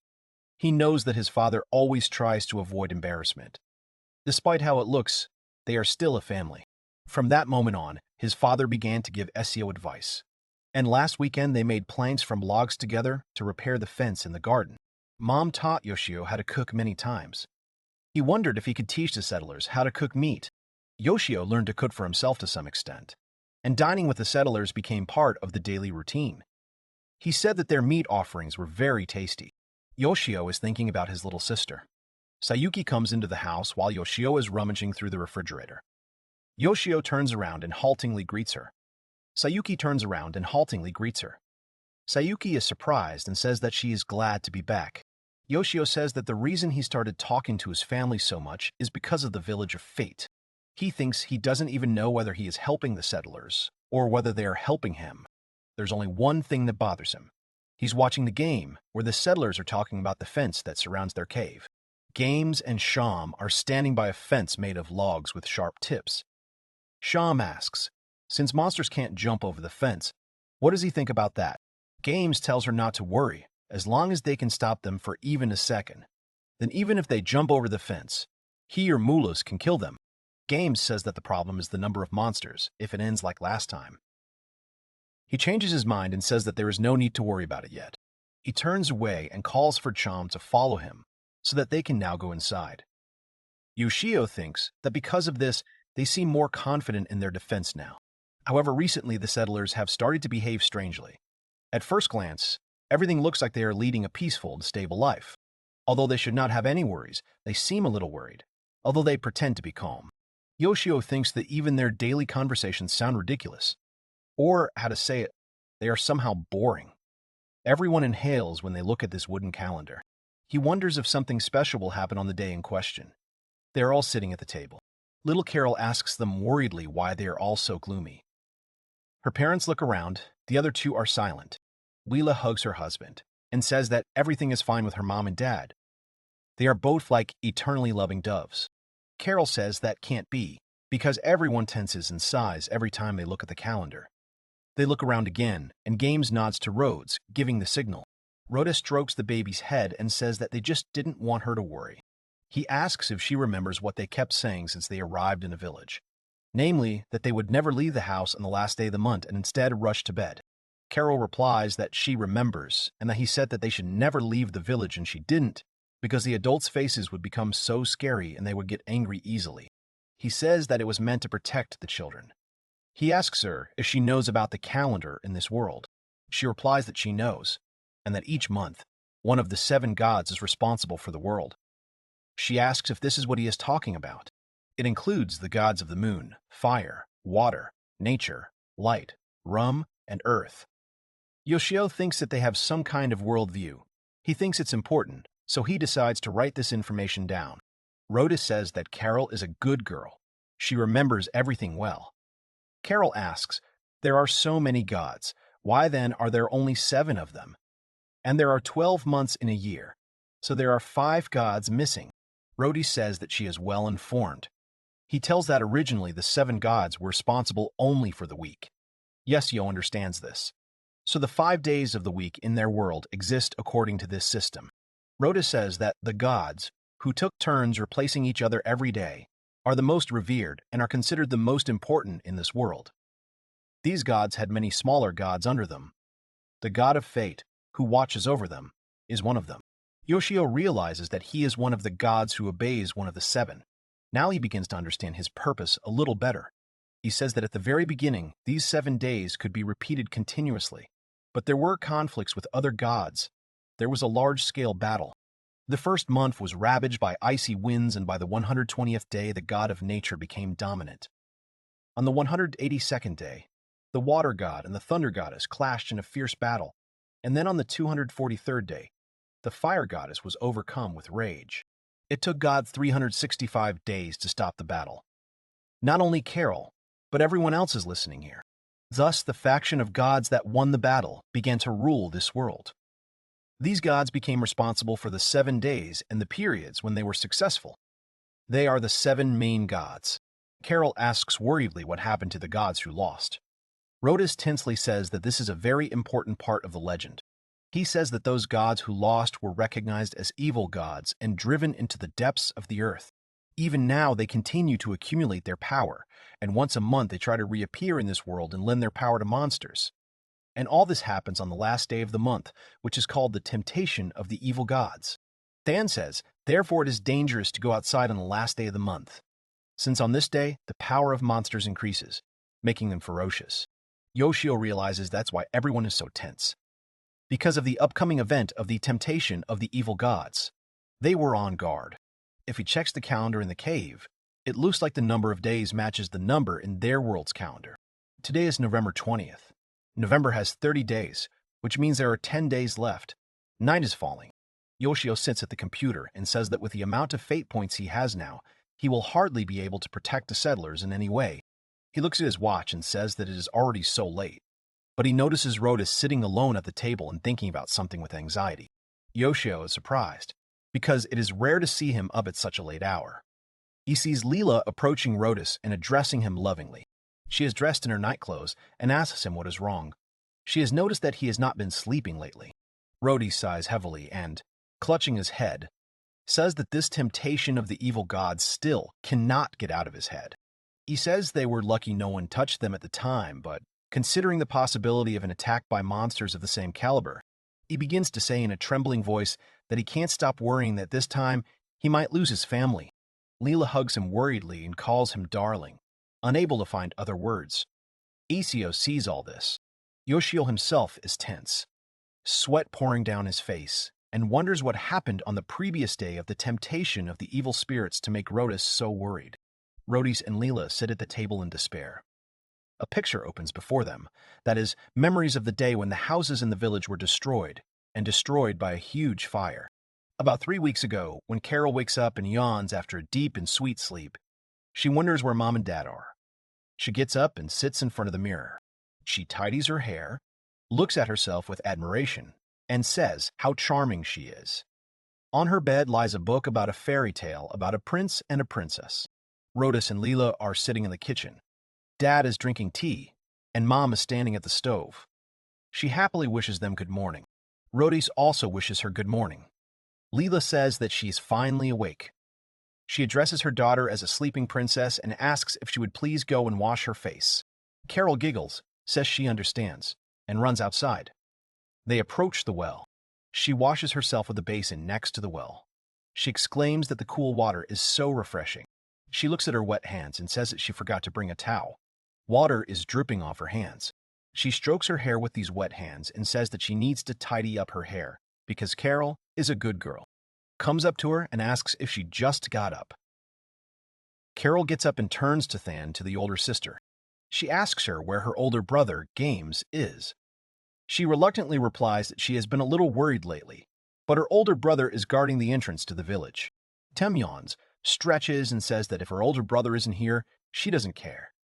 Tem gets irritated and starts running after Carol, asking her to wait.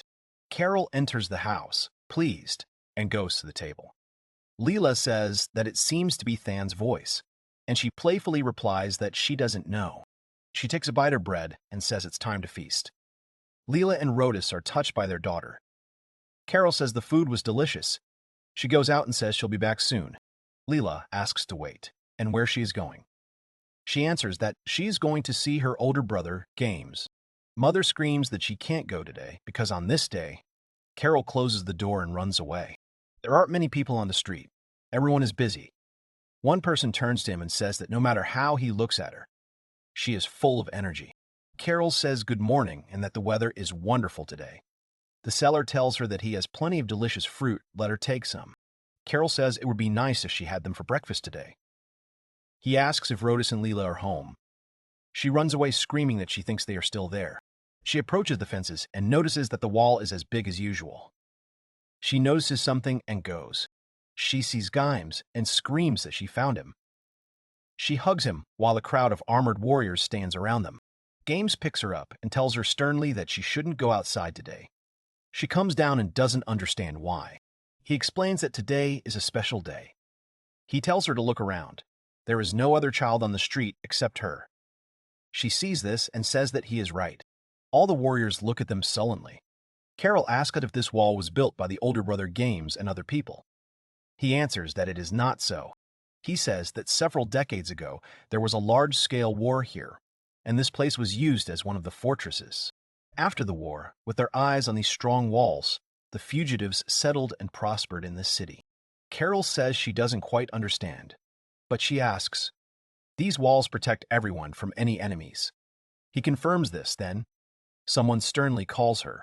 Leela approaches them, in a rush from running, and awkwardly says that this is where she was. Carol immediately becomes frightened. Leela catches her and tells her to stop running. She got her. She accepts it with a laugh. Leela picks her up, spins her around, and she happily asks him to let her go. Another warrior asks Gimes if he knows them. Gimes replies that he knows, and that they are his neighbors, and they have been very kind to wanderers like him and his younger sister. The warrior scratches his head and awkwardly says that they have no fear at all, and since the city was founded, virtually no one has ever gotten through these walls. Leela apologizes to Gimes for her daughter, interrupting them. She will definitely scold her later. Gimes asks her not to get angry. They leave. Leela carrying Carol in her arms while she shouts to her brother Gimes that they will see each other later. Gimes remains sullen and says that they will of course see each other if later comes. While all the people are running to their homes in panic, Leela is at home knitting, and her daughter is interested. She asks if there will be some kind of festival today. Leela says that it would be nice if there was a festival, but tomorrow, if she wants, they can have peace. Carol screams with joy. Leela and Rhodus look around. They are calmly going about their business at home while all the warriors and others rush to bring boards and in a panic gather to quickly strengthen the gate. Rhodus says that he has packed a wagon with everything they need for now, in case something happens. Leela reluctantly agrees, while Carol happily runs around the house humming. Rhodus continues to stand at the window, watching everyone and saying that it will be great if nothing happens. Leela and Rhodus pray that they will live through this day without problems. They pray that everything will remain as it is, and that they will face tomorrow. At this time, everyone is shouting for them to shoot arrows. All the monsters with swords rush towards them. Someone dies from an arrow in the face. The warriors shout that there are many times more of them than 10 or 20. They have never seen so many monsters. Moreover, many of their other species have united in groups, and they all attack together. Goblins fly towards them on boars. The commander orders to strengthen the defense of the gate one way or another. If they defend the gate to the end, they might get tired and not be able to break through. All the monsters scratch and hit the gate. Spears are thrown at them, they die. The spears are thrown by the brave Gimes, standing right on the edge of the fence, holding a pile of arrows in one hand. Someone shouts at everyone to follow Gimes' orders no matter what happens. They must not let these monsters into the city. Suddenly, while everyone is shooting bows and throwing spears, another monster appears behind these monsters. This monster is huge in size, picks up other small ones and throws them right into the city over the wall. The monster kicks one of the warriors, who falls back, and the monster itself with him. Gimes watches in horror, and at this time the other monsters appear next to him. Many monsters are already inside the city. The warrior shouts that this cannot be. They're already being attacked from behind. The monsters fight one-on-one with the warriors. The evil sides win. The warriors do not understand how these monsters appeared so suddenly. The monsters push the gates harder and harder, holding torches with fire in their hands. Everyone is already shouting for everyone to run away. At home, Rhodus, Leela, and Carol are hugging each other. The girl tearfully calls her parents, and they continue to pray that God will at least protect this child.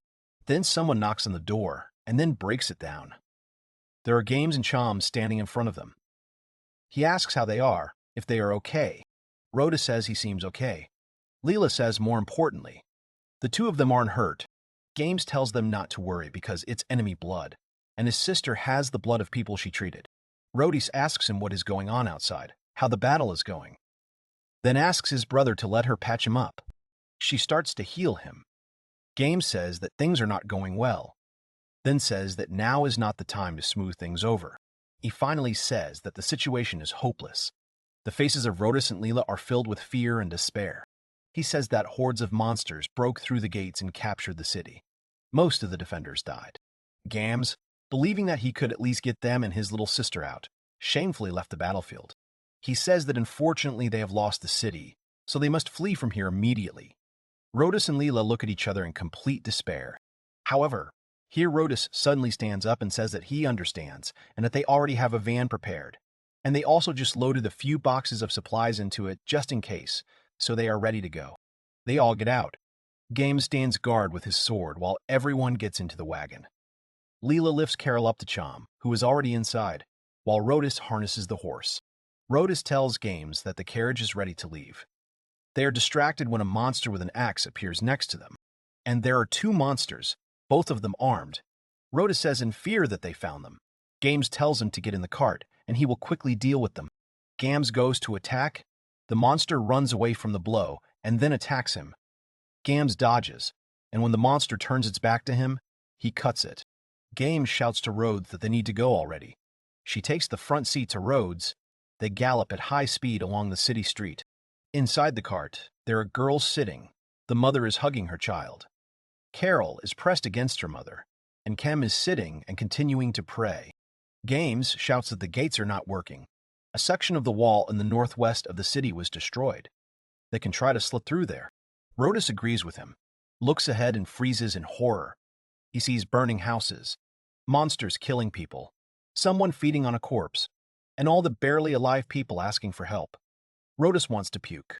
Here a monster on a boar appears in the side. Games pushes it away from himself, and then shows Rhodis to direct the cart into the destroyed wall. They leave the city. The whole city is burning, the monsters are rejoicing. Even the book about the prince and princess lying on the bed is succumbing to the fire. They continue driving late into the night. Carol falls asleep on her mother's lap, and Chom continues to pray. Complete silence.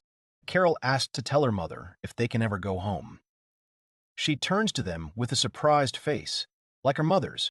Leela replies that they probably won't be able to, but there are many discoveries ahead. This information pleases Carol, and Rhodis listens to all of this, which tells them that without a doubt, they survive because they are under divine protection. They are guided by the god of destiny himself. Here, Yoshio is interrupted because someone tells him that a package has arrived. Yoshio goes out.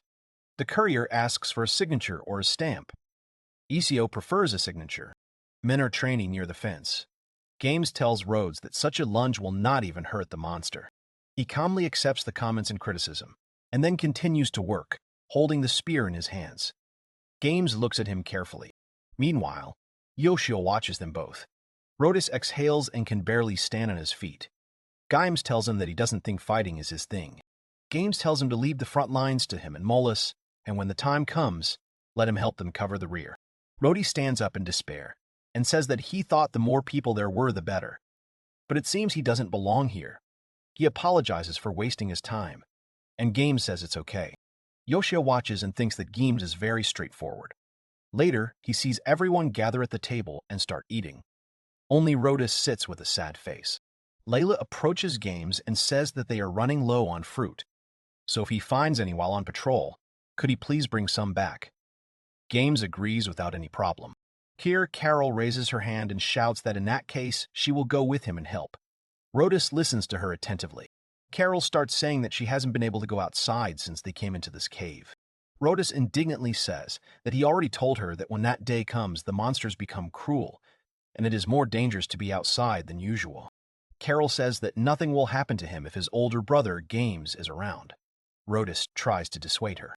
Here Carol interrupts and happily says that she will collect a bunch of delicious fruits. Here Rhodus can't stand it, bangs his fist on the table and makes it clear that this will not happen. He shouts sternly that it is dangerous to be outside, so she should listen to what her dad tells her. Everyone falls silent. Carol starts to cry. Here Leela gives Rhodes a chance to come to his senses. Carol sits at the table in silence, and then comes down and runs away, screaming that she hates her dad. Carol goes into the room. Leela follows her, and Rhodus sits back down and clutches his head again in nerves. Essio sees this and says that Rhodus has been getting really annoyed lately. Now he can only try to cheer up the settlers by using the prophecy, but that won't be the solution to their problem. Thanks to their offerings, his fate points grow quite well, so in principle, he could use this miracle where a group of hunters stays for 3 days. No matter how fast the rating improves, if the hunters turn out to be savages who harm the settlers, they will lose everything they have already acquired. He says that if it were a normal game, he would be worried about little things that aren't worth worrying about. Still, the most suitable miracle for such a situation is the summoning of a golem. He will be able to control it and it will not be able to harm the settlers, even if something unexpected happens. He will be able to adapt to the situation and figure it out. The only problem is that he is unlikely to get the required 700 points in the next 10 days.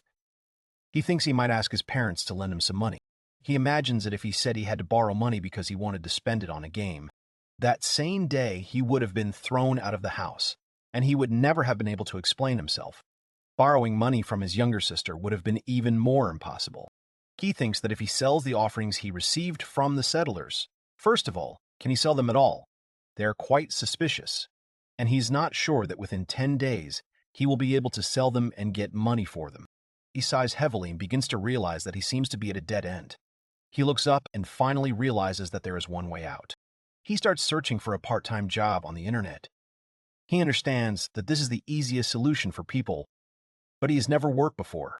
One day he came for an interview looking for a part-time job during his admission to university. But he was too nervous to speak clearly and quickly blew his chance. But now he thinks that was not the only reason for his failure. A strange sense of pride came over him, and he aimed only at positions with high hourly wages and generous benefits. And although he should have learned his lesson for the future, when he started looking for a job again, he made the same mistake. He sent his resume to companies that were looking for graduates from prestigious universities, and the result was obvious.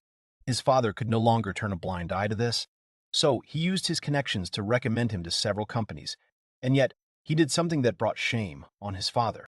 Somewhere deep in his heart during the interview, he naively hoped that if he failed it, it would give him an excuse not to work anymore.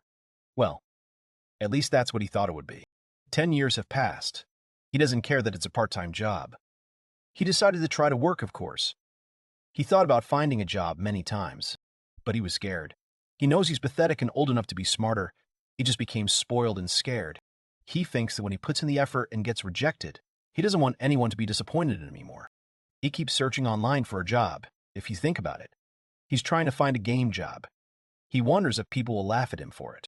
He understands that if he doesn't start working now, there's a very high probability that he will remain like this for the rest of his days. He says that if he can't help the settlers this way, he'll start building the house from the roof up. It would be great to find a job that ends this month so he can do it. Temporary employment in stores takes 6 months or at least several months, and since he's never really interacted with people outside of his family, dealing with customers is an incredibly difficult hurdle. If we consider physical labor, then this is also daytime work. But will he be able to work where force must be used? He begins to realize that there are almost no places nearby where he can earn some temporary work. If he had a license to drive a car or a motorcycle, he would have more options. He thinks it's a side effect of the fact that he didn't do anything, even for something like this. He looks at the screen. While Carol is sweeping, her father approaches her and wants to tell her what happened. But Carol ruthlessly turns away and leaves. Leela comforts her husband, who is overcome with sadness, and suggests that he leave her alone for now. Yoshio looks on worriedly, then puts on his jacket and asks them to just wait, and then he will become useful to everyone. If he wants to find a part-time job without the help of the internet, then he should look through free magazines where job vacancies are posted. He rides his bike and tells himself not to think and not to worry. After a while, he comes home and says that he is home. His mother is surprised and asks if he really went out somewhere. She looks at him in surprise and sees a magazine in the bag that talks about work.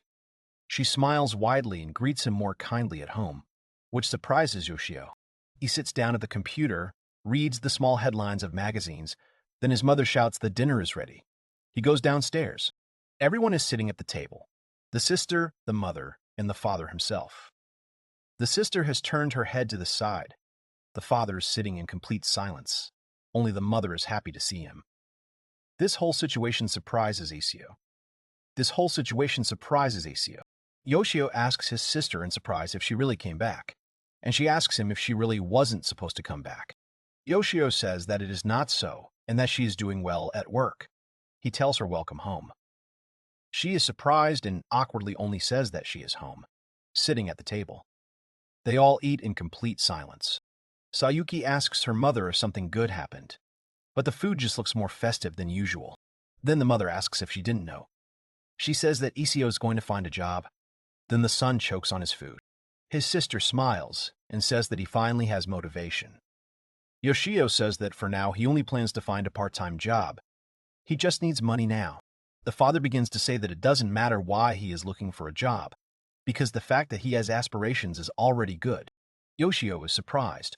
Knowing his father, he thought he would say something like he would accept him if he had a regular job, but he didn't say that. Sayuki says that her older brother has changed noticeably lately. Oh, she asks if he really has a girlfriend. The mother immediately says that not at all.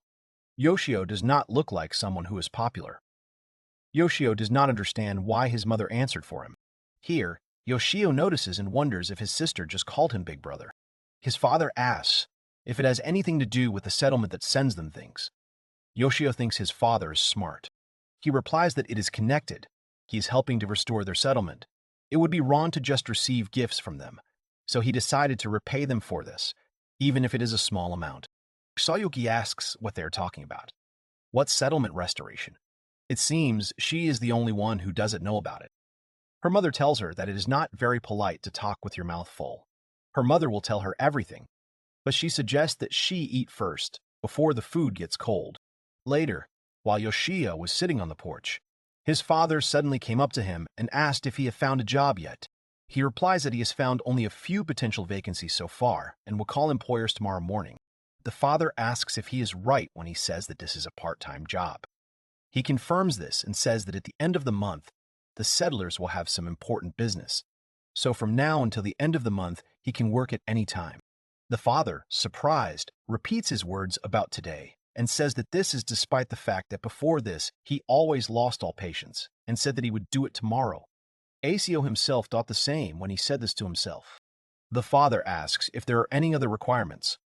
He says he wants to work hard, but he doesn't think he can handle customer service, so he'll probably work somewhere that requires physical exertion. He immediately says that it's not that he considers physical labor to be something frivolous. It's just that it's the only suitable job he could find in the current situation. The father says that he understands, and that if he has enough motivation now, he will ask his friend to help. Yoshio doesn't understand. He's grateful for the offer, but if he relied on his father and missed the opportunity again, then his father calls him by name and says that it doesn't matter how old he is, because he will always be his father. He adds that a child should not be ashamed when his father tries to help him. This does not mean that he is dependent on his parents or becomes infantile.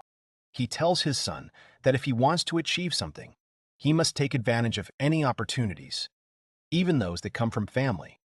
That's what it means to be an adult. Silence falls. At that moment, for some reason, Essio saw Rhodas and his father. Carol is a very stubborn girl who constantly tries to do everything herself, and Rhodas often tries to convince her to rely on his help. He wonders if his father is trying to convince him to rely on him now. He begins to realize that perhaps, up until now, that was the case. Here, Yoshio kneels before his father and says that in this case he will accept his support and proposal. The father turns away, takes out his phone, and asks him to wait a bit. Asio watches him. He calls someone. He's talking about his son, Isio. Isio realizes that he has no other choice now, and although he wasn't sure about the job, he's now shaking. The father turns to him and asks him if he could wear loose clothes for work. He says that of course he has some in his tracksuit, if that works. Father says that he will. Let him change and come down in half an hour.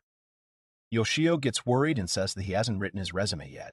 His father tells him that it's okay, because it's his friend, so he'll write it later. The first thing Yoshio does is shave his stubble, wash his face, and look at himself in the mirror. Water slowly running down his cheeks. He puts on his sweatpants and looks at himself in the full-length mirror. He thinks that from now on, he will really work. He worries that he will most likely disappoint his father again. He starts hitting himself in the side and wonders if he has already started to waver, calling himself a wimp. Where is his former determination? Suddenly, he hears a sound from the computer. He sits down in a chair and sees Rhoda sighing at the table, not understanding what he is doing at all. He stands up abruptly and says that this won't do. He goes to Layla and says that he is free for now. Does she need help with anything? Leela thinks about it and says that it's a good question. His wife replies that Carol has already sorted out everything. He doesn't understand. Leela says that ever since they came here, she has always taken the initiative and helped. The little girl does everything she can to help those around her. Rhoda is surprised, and Leela says that children grow up so quickly. Then Rhoda disappears, leaving Leela alone and wondering where he went. He walks up to Carol, who is petting the horse. She turns to him and sees her father breathing heavily after the run. Rhodey apologizes to her for what happened this morning. Carol interrupts him and apologizes to him too. She starts to ask if he realizes that everyone was talking about how he treasures her more than anything in the world. So he was only angry because he wanted to protect her. Rhodey is very surprised by her words. Carol looks up and says that she will no longer say that she wants to go outside. Here he puts his hand on her cheek and tells her that it was Papa who was wrong. He was so afraid of the temptation of the evil gods that he forgot something very important. He says that they, in this new land, with their friends, decided to live together, so they cannot be afraid and isolated all the time. Yoshio watches them with his mouth open, their words echoing inside him. His eyes don't even blink. Her father tells her that Carol is a full member of their settlement, so he can do whatever he wants. They are being watched by other settlers. Rhoda tells her that he trusts Carol. She is surprised at first, and then smiles widely. Everyone looks at them with relief. Here, Yoshio suddenly gets up from the table and starts slapping his cheeks. He thanks them and says that now he has enough courage.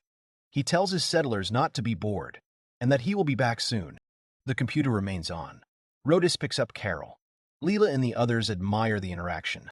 While cars are stuck in a traffic jam, and a father and son are sitting in one of them, Yoshio asks what the job he is currently driving to entails.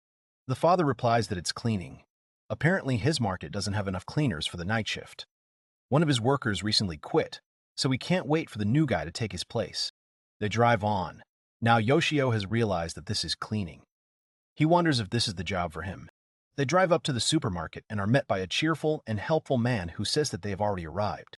He approaches them and says that he is glad that Yoshio is here and that he is just his savior.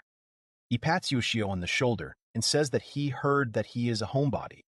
Because he has a good body, Yoshio hopes that they will get along. The father leaves and says that he relies on his friend for the rest. Yoshio is left alone, panicking, but stops. He wonders if he is a child. He almost asks his father if he is leaving already.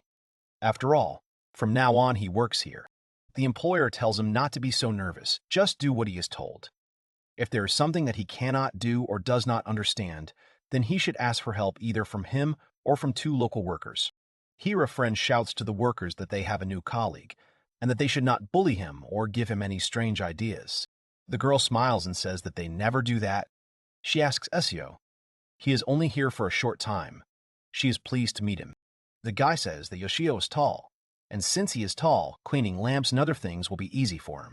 Yoshio immediately realizes that, unlike him, these two have no problems with social skills. He's a typical newbie here. He'll have to put aside his worthless pride and accept the fact that he'll be incompetent. He'll just do the best he can. He gathers all his strength, bows to them, and says that he hopes they will get along with each other. Late at night, the employer asks Yoshio if he can come tomorrow too, and he replies that he can without any problems. He is happy to hear this. The man says that tomorrow will be a late night shift too, so he is waiting for him at the same time as today, although technically it was yesterday. He will pick him up at 8 p.m. The girl gets on the bus and says that it was a great job, so they will see each other tomorrow.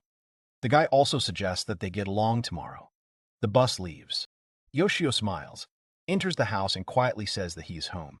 He understands that it is unlikely that anyone is still awake at this time. He takes off his shoes and thinks that everyone has been kind and warm to him today, so he was able to calm down and fulfill all his duties. He was tasked with cleaning up all the dirty, foaming water, so he was constantly pushing an industrial vacuum cleaner that could suck up anything, including liquid and graphite. He wondered how many years had passed since he last moved so much. He was also assigned to move things and then clean the cleaning supplies. He thinks the manager got the wrong impression, so he trusts him with the most intense work. He takes off his sweatshirt and says that he wants to take a shower as soon as possible. But first he needs to drink. He goes to the table and sees a plate of food and a note next to it. He reads that this is a great job and that he is probably hungry.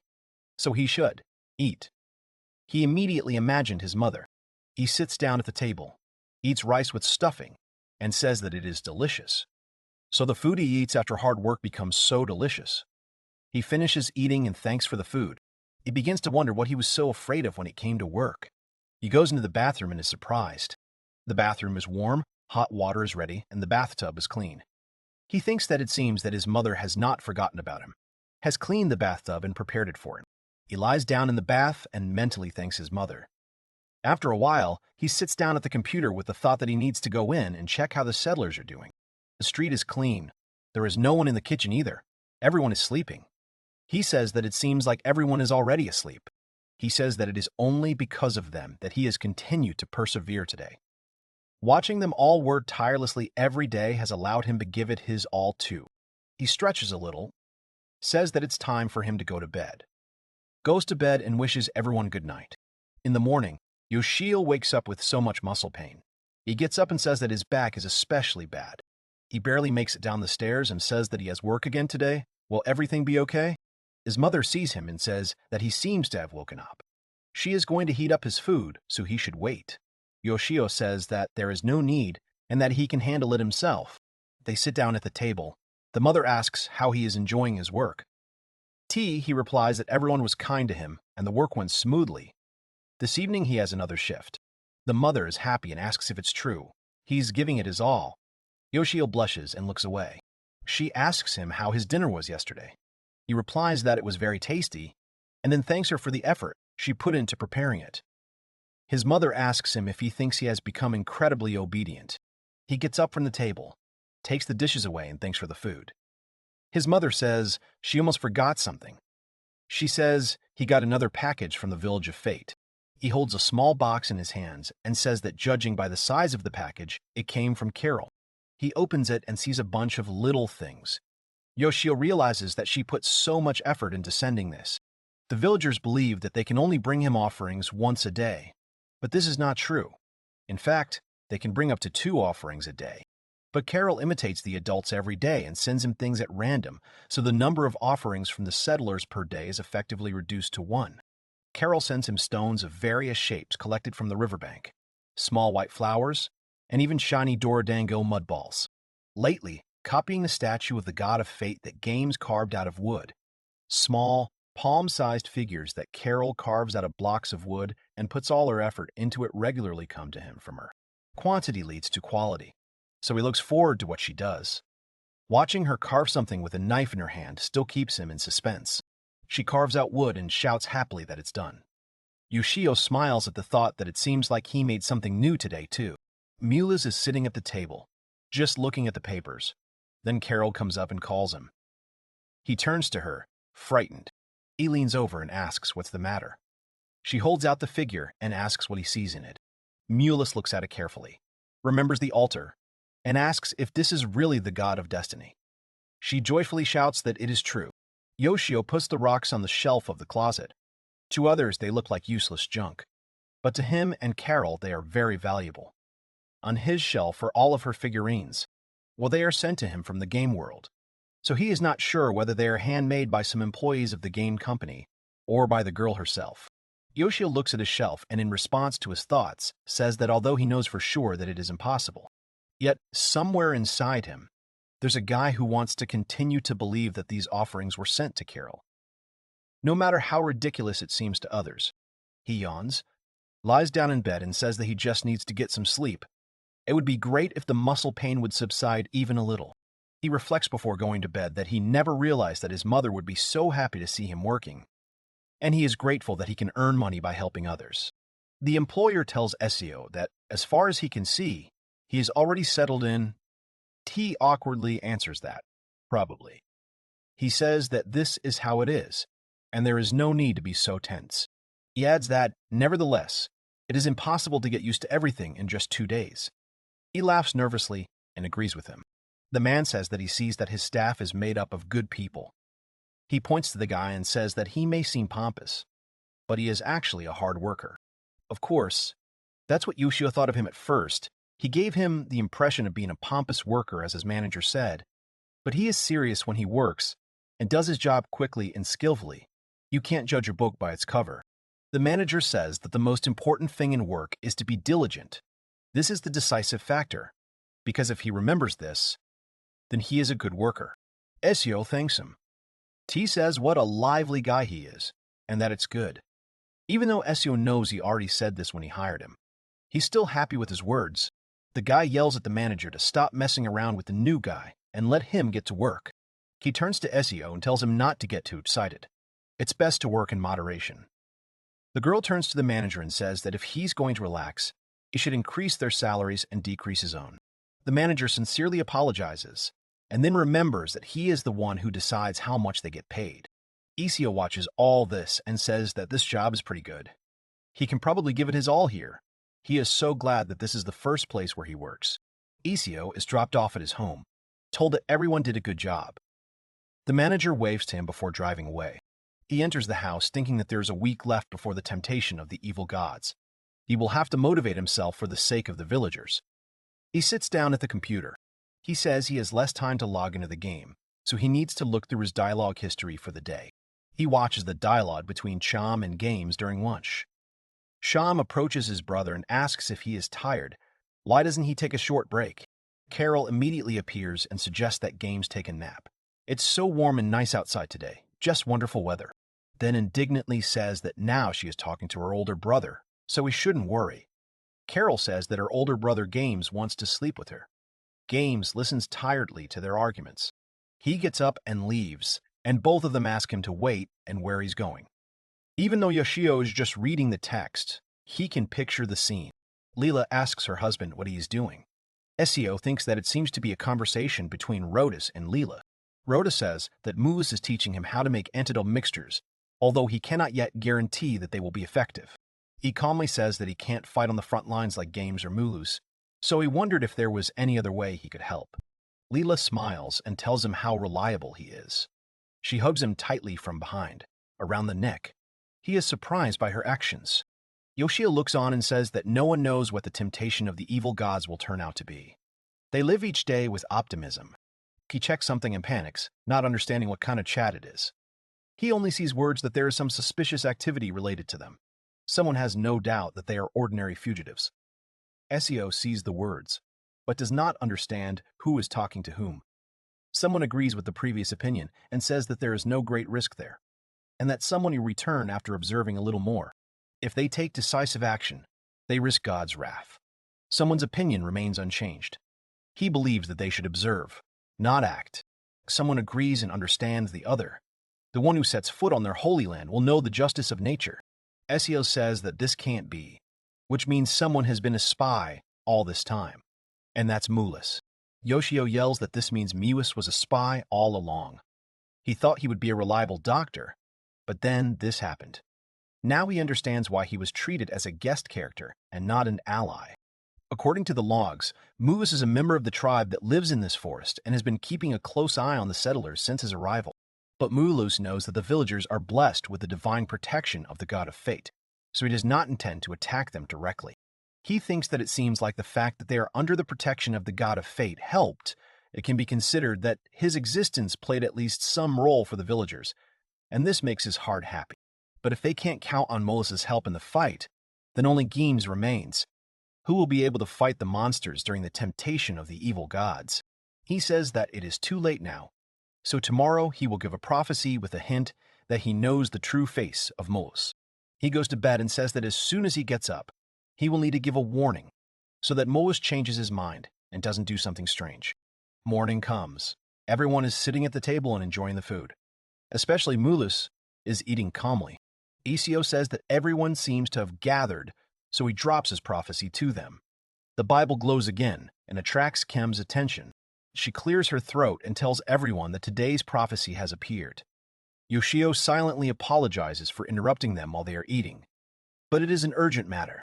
She begins to read that at the end of the month, they may feel uneasy about the temptation of evil gods, but he asks them to somehow endure. He says that he will use his divine powers to help them a little too. But let them not forget that they are under his protection. Here is the final word, that if anyone poses a danger to them, he will incur the punishment of the god of fate. Mulus immediately tenses up. Mulus immediately looks around in panic. God asks them to never forget this. He finishes quoting and asks Mulus what happened. He awkwardly says that nothing happened. Yoshio sees and says that it seems that Mulus is really afraid of the power of the god of destiny. Jeem says that with God's help they can somehow cope, but they still have to do everything they can because God despises idle people. Yoshio thinks that Jeem's words have pierced him, so he wishes for him to stop this. Yoshio says that in any case, it seems he managed to stop Mulus from unnecessary interference. He decides to move on to the question of their fighting strength, but he can only try his luck with the golem. He says that just thinking about a golem he can control being able to fight alongside games is starting to excite him, and for this, he must work another reet to save up enough money to buy the necessary fate points. He gets on the bus and tells his colleagues that he hopes they will do well today too. The girl offers to work hard. Yoshio gets into the car and asks where Yamamoto, the second worker, is. The girl replies that he is not feeling well, so he said that he would take today off. The manager says that's why they'll be working 3 people today. They'll be cleaning the store, which is smaller than usual, so it won't take long. Yoshio fastens his belt and says that he understands. The girl is happy that Yoshio is going with them. Because this is a real salvation, he wants to object, but she says that she is counting on him. After a while, he comes home and tells everyone about it. At home, his mother is standing by the kitchen. His father is drinking tea and reading a book at the table. The mother is indignant that if he was going to return at this time, he could have at least warned her. They could have eaten together. He says that everything is fine. Yoshio says that work started in the evening today, so he was able to return fairly quickly. Also, the end time varies depending on how quickly the cleaning is progressing. The mother says that she understands and that she is sorry. She says that he is probably hungry, so now she will heat something up for him. Yoshio notices that she is in a great mood today. He thinks that if he asks Atsa, he will find out why Mom is in a good mood. But he doesn't. Although he could find out by simply asking what happened that his mother is in a good mood today, he can't bring himself to speak. After all, it's not that easy to get rid of self-doubt. Still, he needs to be thanked for his work, so he just pulls himself together. He starts to speak, but then his mother says the food is ready. Yoshio sighs and decides to just eat. The 3 of them sit at the table, his mother looking at him expectantly. Yoshio realizes that she is making it clear with her whole demeanor that she wants him to ask what happened, and this is putting pressure on him. He finally asks his mother what happened. She happily asks if he really wants to know. She starts to say that the thing is that today his dad, coughs loudly. Dad says his mom's favorite show is about to start. She remembers and says it's not good, and he's right. Yoshio thinks it looked like Dad got excited and stepped in to interrupt her. He is interested in what happened. Later, he sits down at the computer, drinks water, and says that the work didn't seem to last long. But he's completely thrown off track. When he heard from his boss that he was counting on him, he must have been overly excited. If he were to fall onto his futon now, he would probably fall asleep instantly. But he needed to at least check on the settlers once. He sees that at this time, Carol is already asleep, and it seems that Games and Kem will soon go to bed. He sees Rodis and Leela standing in the kitchen, hugging. Yoshio thinks that they are still young, so he will leave them alone. He looks at Mullis, who is just lying on the bed. Yoshio thought he would abandon the settlers and disappear, but he stayed in the cave. He wonders what he's thinking. Maybe he's playing the watch and see if the settlers leave before the temptation of the evil gods begins. Another factor is that the settlers feel more confident when they are around Mullis. He can't drive him away yet. He will just keep a close eye on him. He yawns and says that it's bad because it's been a long time since he's been nodding off while doing anything. He decides to go to bed too. However, he notices something. He sees at the gate to the cave a hieroglyph meaning reality, squared. He thinks that last time when he clicked on the window where it said dream, game's dream appeared on the screen. Apparently this is another secret element of the game. Like that time. He's too tired. So he'll see what it is and then go straight to bed. He clicks on the hieroglyph. He sees the same picture as expected. The picture on the screen has not changed. But then he notices something. He sees a house and thinks it looks like a modern house. If you scroll the mouse wheel, you can zoom in and look inside. He sees all the rooms. He says in horror that the layout of the room looks familiar, and not just familiar. No matter how you look at it, this is his house. He says his brain can't process it. He wonders how to get back to the game's home screen. Then he sees someone washing themselves in the bathroom. It's Sayuki, who says that she is also dead tired today. It seems that her skin has become a little rough. She strokes herself and asks her curves to become even bigger. Yoshio realizes that if this were all real and his little sister found out that he was spying on her, she would kill him. He leans back in his chair and says that now he understands. He is sure that it was just a dream. He says that he probably fell asleep while playing the Village of Fate, and that's why he had such a dream. He doesn't even doubt it. He sees his mom and dad sitting in the living room. If this is a dream, it won't be a big deal if he eavesdrops. The father asks the mother to stop trying to bring this topic up in front of their son. But she says that there is nothing wrong with it. She says it's the first time in 10 years that her dad has given her a gift for their wedding anniversary. So she wants to show off this little thing. Yoshio thinks that means today was their wedding anniversary. He didn't know. It's better when the relationship between parents is good than bad, but their child will still be embarrassed to see it with his own eyes. Her father tells her that if she is happy, he appreciates it, and he's very sorry. He has been distant for the last 10 years. His mother asks, hasn't he stopped smiling since that day? She asks, is his worry connected with SEO? His father answers after a pause that it is. Yoshio freezes, even if this is a dream, his heart pierced, hearing something like this from his father. Looking back, before he became unemployed, he was a much calmer person. He recalls that he was still not very talkative, but he always put in his best effort in everything he did. And once, during a relay race and an athletic competition, he got so carried away that he even pulled a muscle. Whenever he was pondering over some academic question and could not figure it out, his father would explain the material to him in an easily understandable manner. Whenever he cried because his mother was angry with him, he would secretly treat him to ice cream. He stayed with him until he stopped crying. Yoshio doesn't understand why he completely forgot these precious moments and remembered them only now. He always thought his father was strict and somewhat callous. Or perhaps that was just his impression. He didn't want to admit his guilt in the fact that the relationships in his family had deteriorated, so at some point, he unknowingly changed his memories to ennoble himself. Even though he still did nothing in life, these prejudiced memories were buried deep in his heart. He listens to their conversation further. His mother says that now that Yoshio has found a job, he seems somehow more cheerful. The father agrees and says it's such a relief. Since that day, he's always wanted to apologize to Yoshio. Yoshio doesn't understand whether his father really wants to apologize to him. But why? He should apologize for a bunch of his actions. His dad shouldn't apologize to him at all, in his opinion. The mother asks if he means that conflict. T says that this is true and that he will never forget what he said that day. He remembers and says that he yelled at Yoshio that he wasn't trying hard enough. Anyone can find a job if they're serious. Yoshio remembers and thinks that these words certainly shocked him, because he thought he was quite serious. Mother says that, after all, during his university years, everyone thought of Dad as a guy who was always relaxed, a civilian or a party animal. She tells her husband that he did nothing at school and miraculously graduated.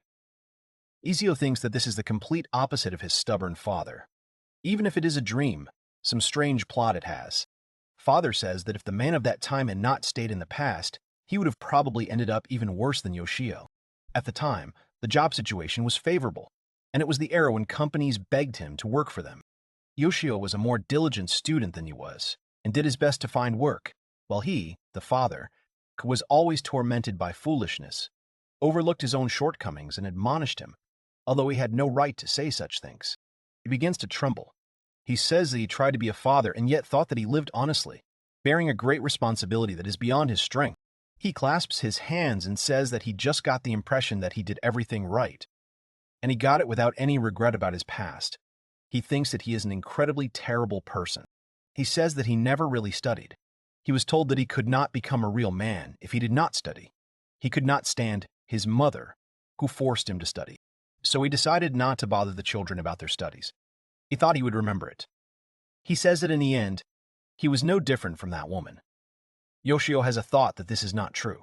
Yoshio starts crying and says that he's wrong. Even if he really was like that when he was in school, he was someone he looked up to. The reason he was serious in the past was because he was desperate to catch up with his hard-working father who gave his all in everything he did. The mother supports her husband and says that he was wonderful then and now. She asked him why he doesn't take the weight off his shoulders.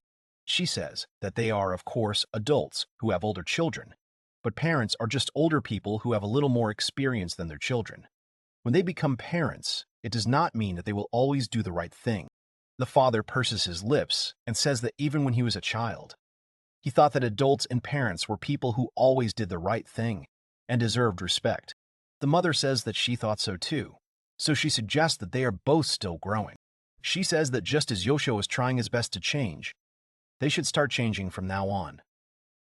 Yoshio cries when he hears these words. He sees his parents supporting each other. Although Yoshio knows he is dreaming, he is glad that his parents have the same ideas about adults as he does. In his opinion, his parents are correct and honest. Parents are constantly worried and carry a heavy burden. Thanks to these thoughts, the heart becomes lighter, and his parents experienced the same. Morning comes. Yoshio is lying at the computer with his head towards the keyboard, wakes up, looks at the screen and says that he knew it. He gets up, goes downstairs, and thinks that this dream was meant only for him, but he does not regret it. From today on, he feels like he can talk honestly with his parents like he once did. He opens the door and wishes everyone a good morning. His mother smiles at him. His father drinks tea, and his sister eats a sandwich with gusto. November 30th is the day when the temptation of the evil gods comes. Yoshio runs home with all his might along the dark street. He does not understand why and how this happened. 2 days ago, that is, November 28th, Yoshio is sitting at the computer and says that he will have to keep a close eye on them while he is not working. He looks and says that it seems that everyone is tirelessly preparing for the temptation of the evil gods. Some are in the kitchen, some are at the gate. They repaired the fence so that there were no holes, and this newly erected watchtower was built from simple logs tied together. Mulus stands and shoots an arrow from afar into a bush and hits an animal. Yoshio thinks that the tower is perfect for Mulus and his bow. Rhodas turns around, sees this, and thanks Mulus. Mulus remains in the cave for now, but Yoshio wonders when he plans to leave. He can't imagine that he plans to survive the temptation of the evil gods with them, so he will most likely escape during the chaos when the monsters attack. For him, temptation of the evil gods is the first major raid event he will participate in. In a normal game, it would be a tutorial with a reduced difficulty. However, this game, Village of Fate, is definitely not an ordinary game, and since it is a difficult game, it has no room for error. It is good that they carefully check and strengthen their defense. If he loses this game by pure chance, he can already imagine himself losing his thirst for life and returning to his past. He says that this should not happen. The development of the village is one thing, but he also does not want to lose the progress that has been made in his life. He looks and says that he currently has 540 points. He will be able to get fate points by investing a day's salary that he earns from his part-time job, so he only needs a little bit to be able to summon a golem, which costs 700 points. If he can do this, he will be a reliable backup for the settlers when Mulus escapes, and most importantly, he can control the golem. He doesn't want to brag, but he's played a ton of different games over the years, and no matter what the controls are, he's pretty confident in his skills. He looks at the calendar, where the 30th is marked with a heart, and says that his work for this month will end late tonight.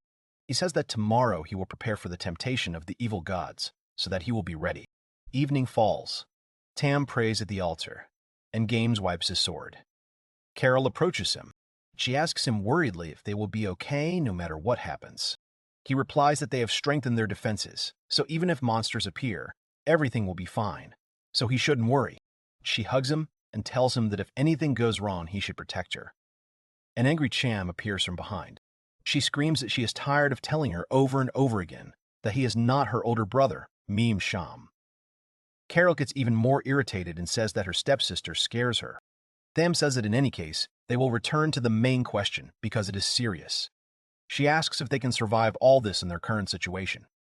Rhoda says that they also need to consider what happened to their previous village. There is silence. Molus looks, and then says that he has already mentioned this several times, that the place is called the Forbidden Forest. He explains that there are many different kinds of monsters here, very dangerous ones. He tries to avoid the day of temptation of evil gods. So frankly, in terms of what could happen, he apologizes to them. Than says that it is enough that he agreed to help them, and he really helped them a lot. Mulus falls silent. Yoshio says that he would also consider him a kind and reliable doctor if he didn't know anything about him, but they have no other choice. Game says that even if they decide to leave this place, the wheels of the cart are about to break. They will not have time to repair the carts, and it is impossible to leave the forest on foot. He asks Molus if he is right. Mulus says that if he were alone or with Games, they would be able to get out of the forest. But if the others had gone with them, they would hardly have succeeded. Gams looks at him, then stands up, takes a deep breath. He screams, clenching his fists, that they will somehow hold them back. This is their only chance to survive. He will do everything possible to make sure that they all survive. Rhodas nods to Leela. Carol happily supports him. Mullis sits silently. Yoshio says that James is really a reliable man. Suddenly, Games approaches Mollis, bows, places his hand on his heart, and thanks him for everything he has done. He says honestly that part of him would like him to fight them too, but he wouldn't want to drag him into it against his will. Mulus is surprised by his words. Then first Rhodas and Leela bow with a smile. Then Kem, and after a little Carol. Yoshio, I see.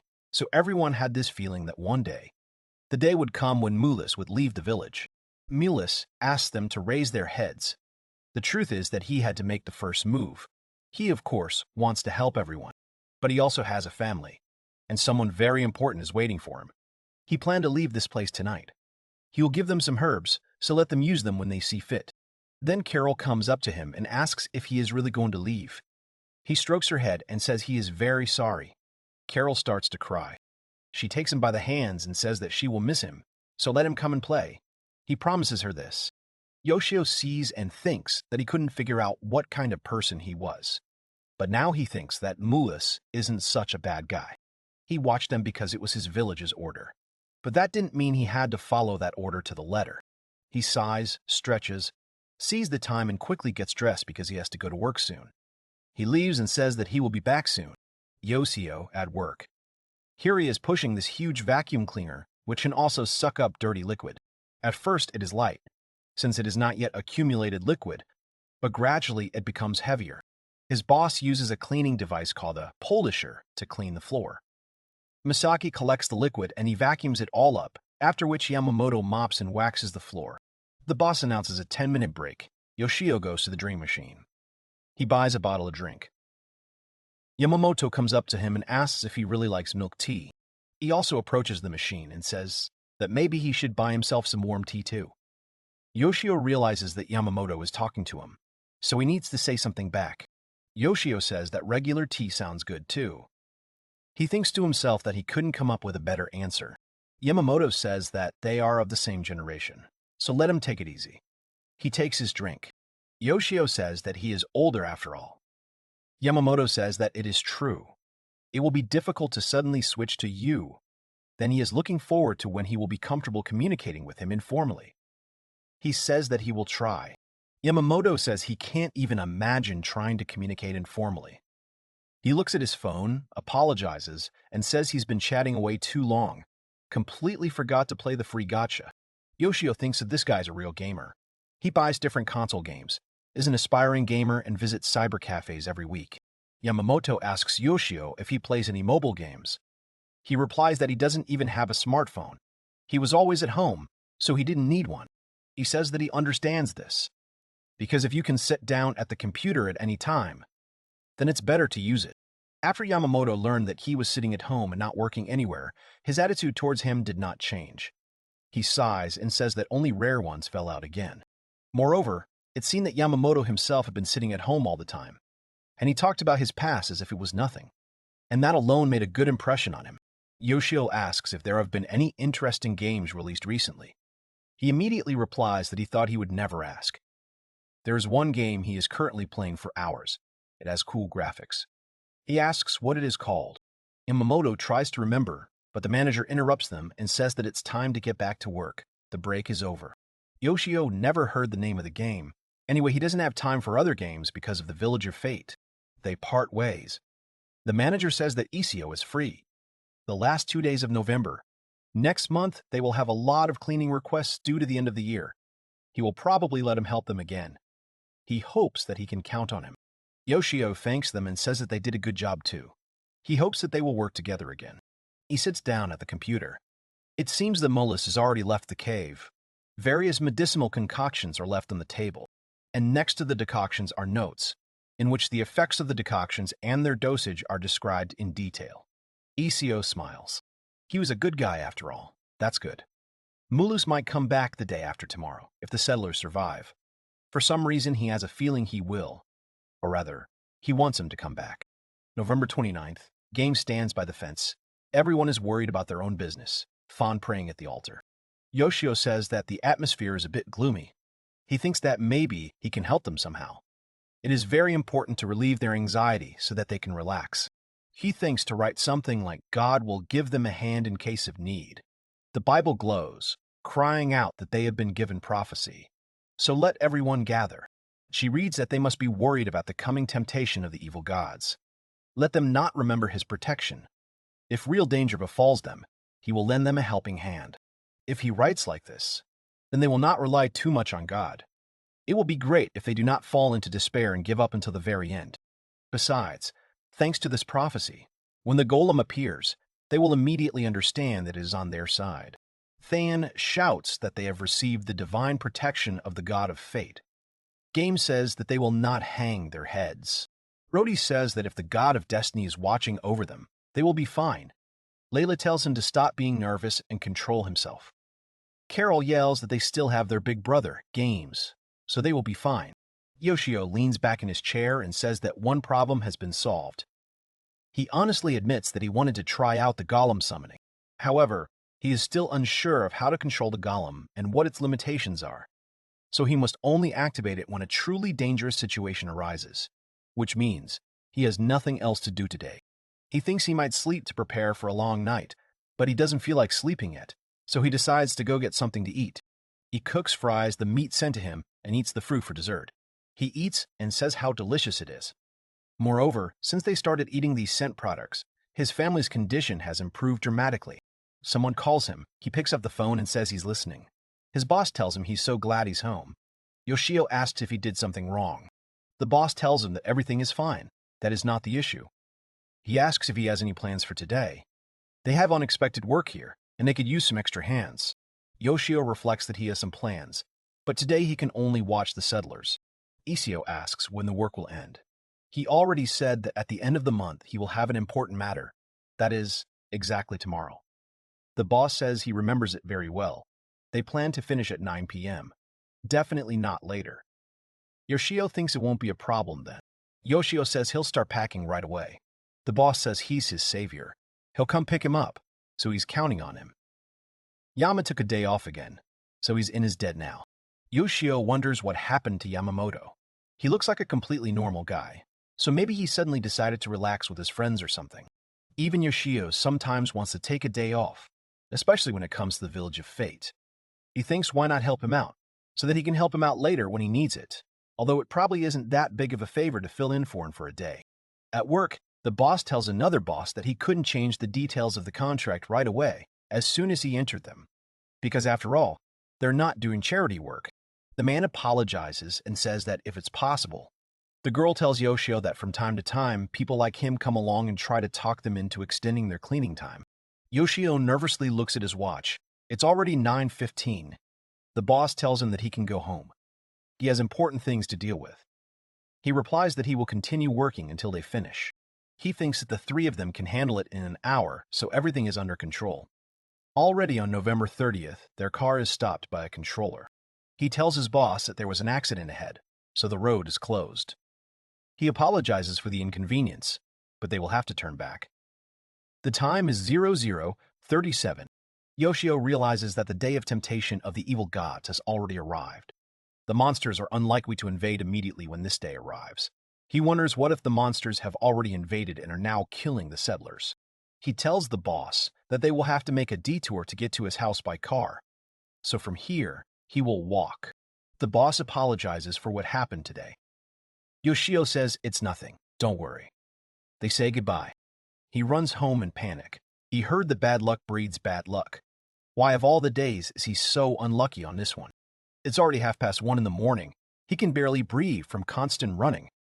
He wonders how many years have passed since he last ran for so long. His strength is running out.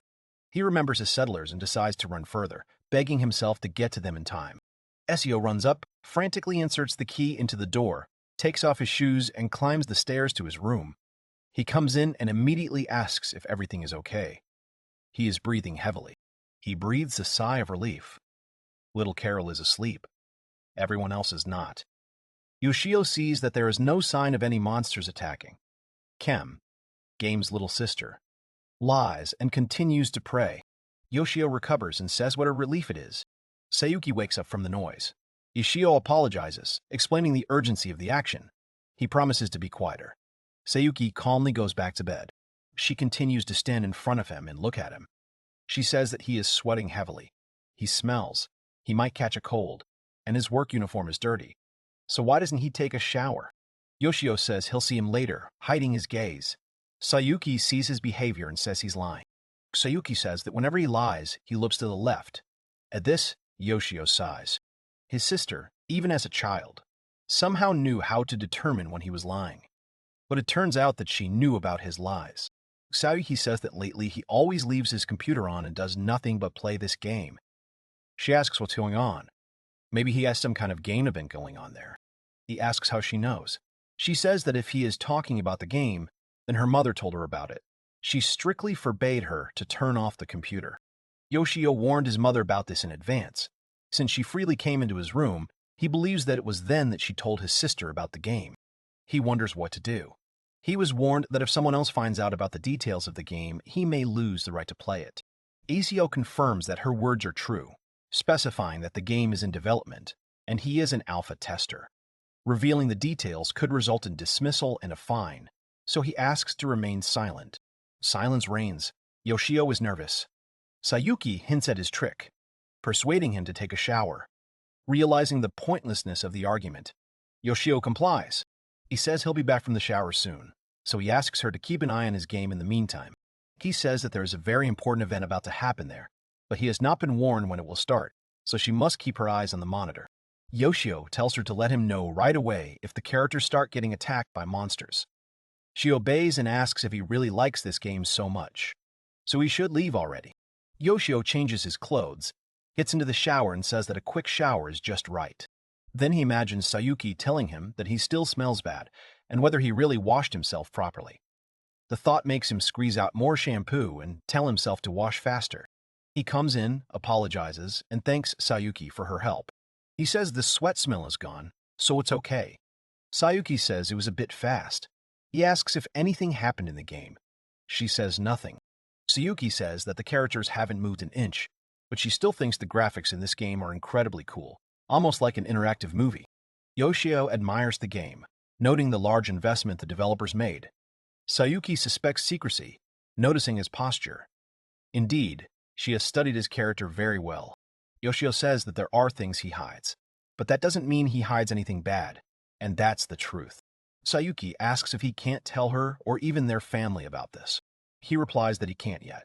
Sayuki gets up and says that she went to bed then, sternly calling him Big Brother. She leaves, slamming the door. Yoshio reflects that it has been so many years since they last talked to each other for so long. He is glad that their relationship is back on track. He sits down at the computer because now he needs to deal with the settlement and the settlers. He clicks the mouse. He keeps looking and saying that he has searched the entire area, but has not found any traces of monsters. He says that it looks like he didn't have to go home in such a hurry. He's really glad nothing happened. He looks at his watch and says there are 22 hours left, so it's time to give it his all. Morning comes. On his table there are packages of chips and drinks. He yawns, covering his mouth with his hand.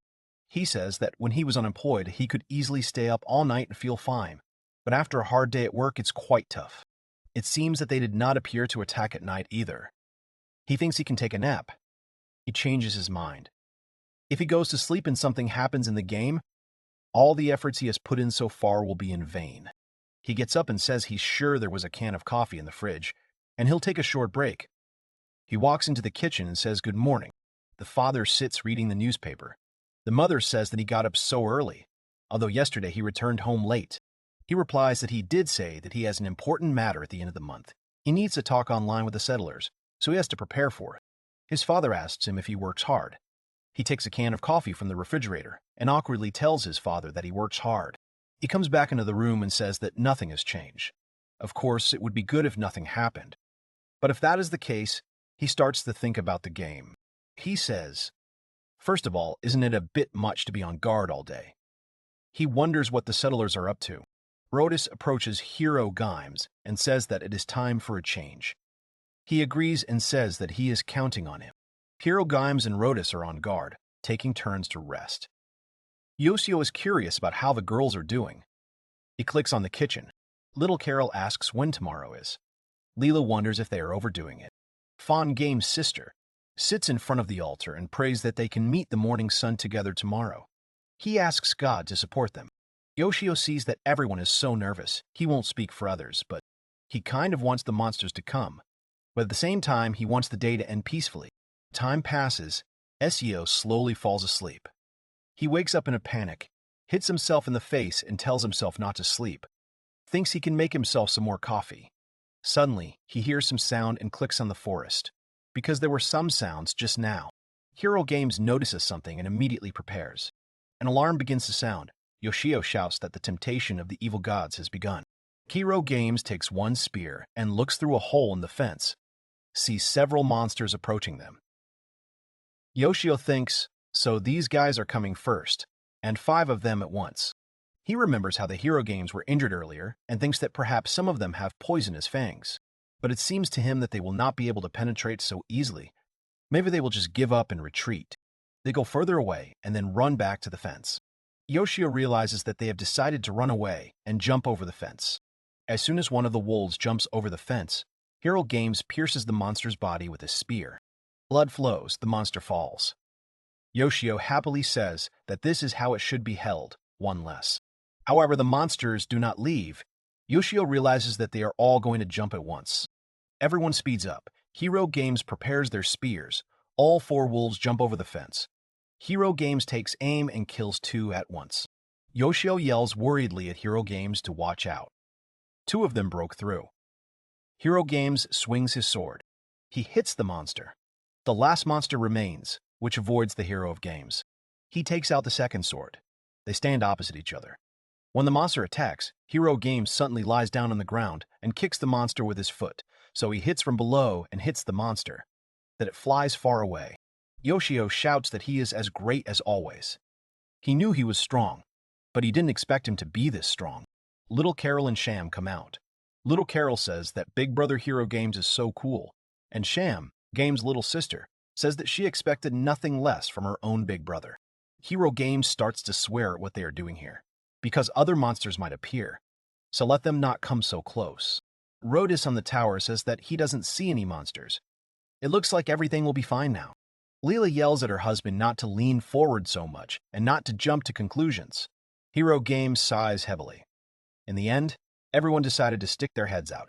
Hero Games gets up and says that if that's the case, then he could use their help. Little Carol and Kem, Games' little sister, come up to him happily. Carol is eager to help, calling her sister arrogant. The older sister objects, considering the younger one too small, suggesting that they address the brother directly. Hero Games says he really needs help. He asks if they can help him throw the monster's corpses over the fence. Little Carol and Kem, Games' little sister, smile happily. And then, remembering the corpse, their mood worsens and they lower their eyes. Rhoda says that they both have too much enthusiasm. He says that he and Hero Games will deal with it. Leela tells them that, in that case, maybe they can do what they can. She calls them inside. They will help her. The girls agree. Yoshio sees and says that they were able to suppress the first attack. This means that they may not need the golem at all to win. He is happy at this thought. The event lasts 4 hours. Hero Games defeated all the monsters on his own. Sister gives him a drink. The hero thanks. Yoshio is happy to see their friendship. In addition to the black wolves, monsters from the boar class called fierce boars also came to them. The settlers had prepared traps near the fence in advance, so everything should be fine. Unlike black wolves, ferocious boars cannot jump over a fence. They have set spears in the fence at about the height of a boar's head. They themselves will run into the stakes. All that's left is to deal with the black wolves jumping over the fence. The next attack will begin at exactly 17:30.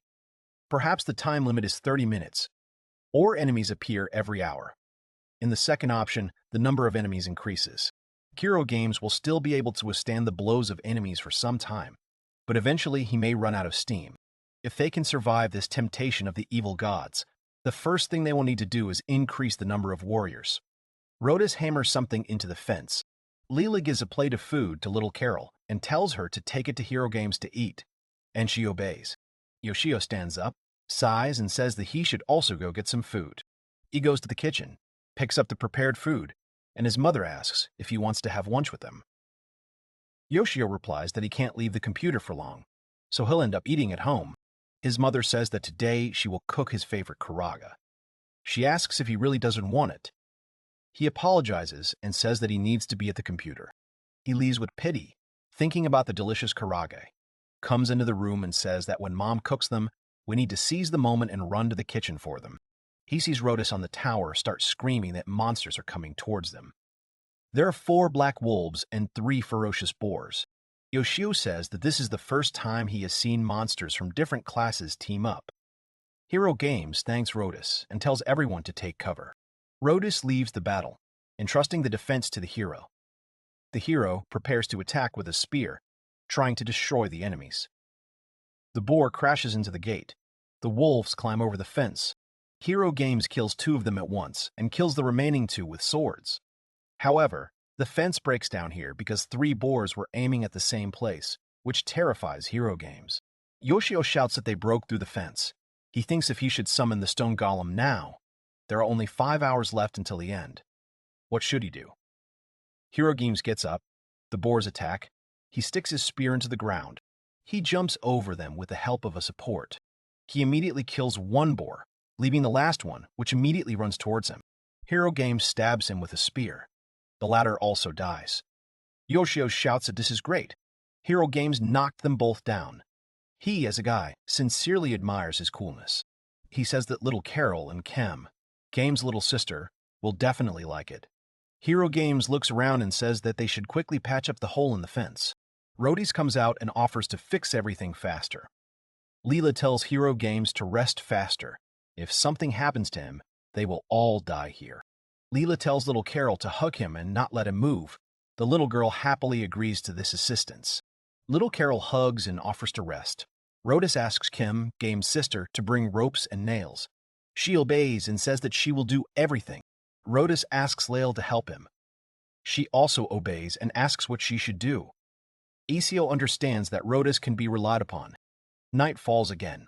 Hero Games sits by a tree. Kem prays next to him. Rodis, Leela, and little Carol are busy repairing the fence. Yoshio looks and says that he is sure that more monsters will appear now, and the time has come. He searches and is horrified by what he sees. He sees boars, wolves, and goblins.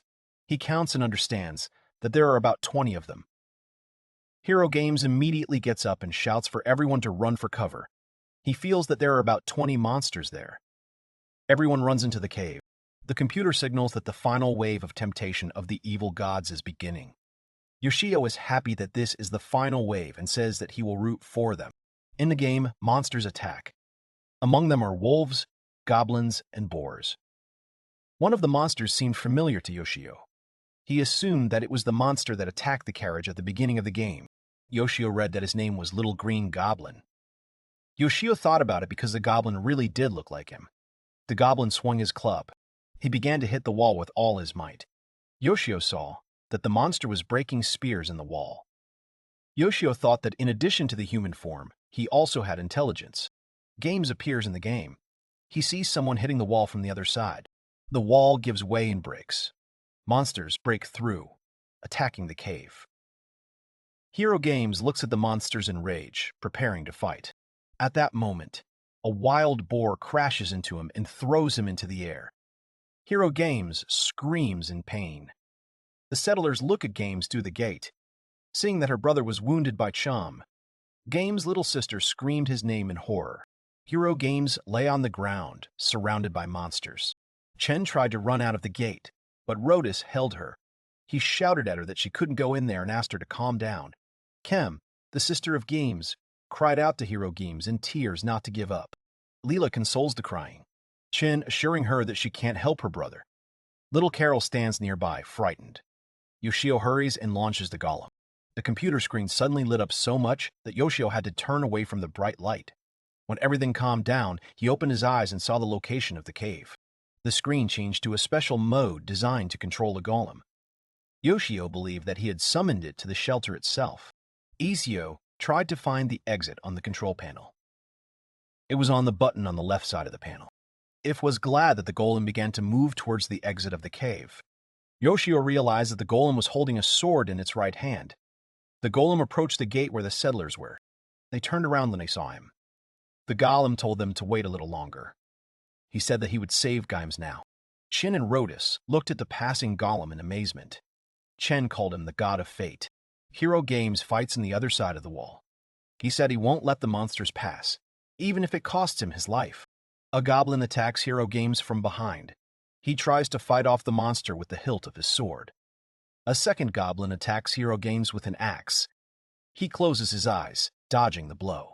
Before the monster could strike, someone from the side cut off his arm. A new silhouette of a warrior with a sword in his hands appears in the game. Hero Games looks at the figure in front of him in surprise. Yoshio happily praised Hero Games and shouted that he himself would now enter the game. The wolves rushed to attack, but were thrown back by a strong sword strike. Yoshio shouted joyfully that he had cut the wolves in two with one blow. He was pleased with his luck and noted that he had not saved up his points in vain. Watching the battle, he understood how the monsters moved and attacked, so he decided that this battle would be a piece of cake. Yoshio decided that he had gotten used to the controls, but first-person controls weren't as convenient as third-person controls, where you could see your character from the side. He clicked the icon on the computer screen to change the view. Yoshio looked at his player from the side. The golem chopped down the monsters one after another with his sword. Yoshio saw the golem's face. He watched the game and didn't understand what it was. Yoshio plays and says that the golem's appearance is very different from what he imagined. He watches him deal with monsters and says that he thinks he's seen him somewhere before. He remembers everything. He says that the wooden statue was carved by Hera, Games, and Kem, Gam's little sister, to be worshipped on the altar. In other words, this is the god of destiny. Golem deals with the monsters. Everyone watches them in bewilderment. Hero Games hangs on roads. Kem, Game's sister, supports him. On the screen, Yoshio sees a congratulation. The temptation of the evil gods is over. The enemy attacks have ceased. He rejoices and thinks, did it really work? Ban, James' sister, says what a majestic appearance he has. She thanks the god of fate. Hero Games says that in a difficult moment he saved his life. He asks to accept his gratitude. Rhodey smiles and says that they are all safe thanks to the god of fate. Little Carol is happy that it was great because the statue started moving. Leela says with relief that they are saved. Even though Yoshio knows that this is a scene in a game, he still feels embarrassed when he is praised. As a god, he must act in response to the villagers' prayers. He presses, but the golem does not move, and is not a breakdown. He begins to understand what, sister of Gamesa, is the matter. The golem turns back into a statue. He reads that every second he controls the golem, fate points are spent. When the fate points run out, the golem will stop moving, so they have to be careful. Also, it can only be launched once a day. Yoshio is surprised by the rapid consumption of points. The golem turned out to be a labor-intensive resource. The game is more difficult than its mobile counterparts. He sees the joy of the settlers and smiles. He happily shouts that he saved the village, so he can be congratulated. He should be the one who is happier about it. He starts typing, wants to convey that there will be no more attacks today. The prophecy comes, Kim, Game's sister, opens it and reads it to everyone, sharing the good news. They all lift and carry his statue to the altar. and then pray again. Everyone has done well, Yoshio thinks. Let them have a good rest. He decides to just take a little look around the area. Even though it's a game, the corpses of killed animals don't disappear on their own, and dealing with the aftermath of the battle is also very difficult. Suddenly, he notices an arrow in the body of a dead boar. He understands that they were helped, and it is Molus. Yamamoto apologizes for the end of the month, apologizes profusely, and thanks Yoshio for helping him out. He says he had some urgent things to do. Yoshio tells him it's okay. He adds that he also had things to do on the last day of the month, so he couldn't. But it was the day before. He says that's fine then. He asks if he wants anything to drink. At least he'll treat him to something in gratitude. Yoshio thinks that in such cases one should agree, and says that he wants hot tea with milk. Ezio asks him, what is this urgent matter? He awkwardly asks if he will tell his boss. He says he won't tell anyone, thinking he is talking about a date. Yamamoto starts to explain that in fact if he is a gamer, he should understand him. There was a limited time event in the game. Yoshio says he understands. He thinks it's an unexpected answer. He honestly says he understands this feeling, a rare event. He is glad that he understands, because he was afraid that Yoshio would get angry.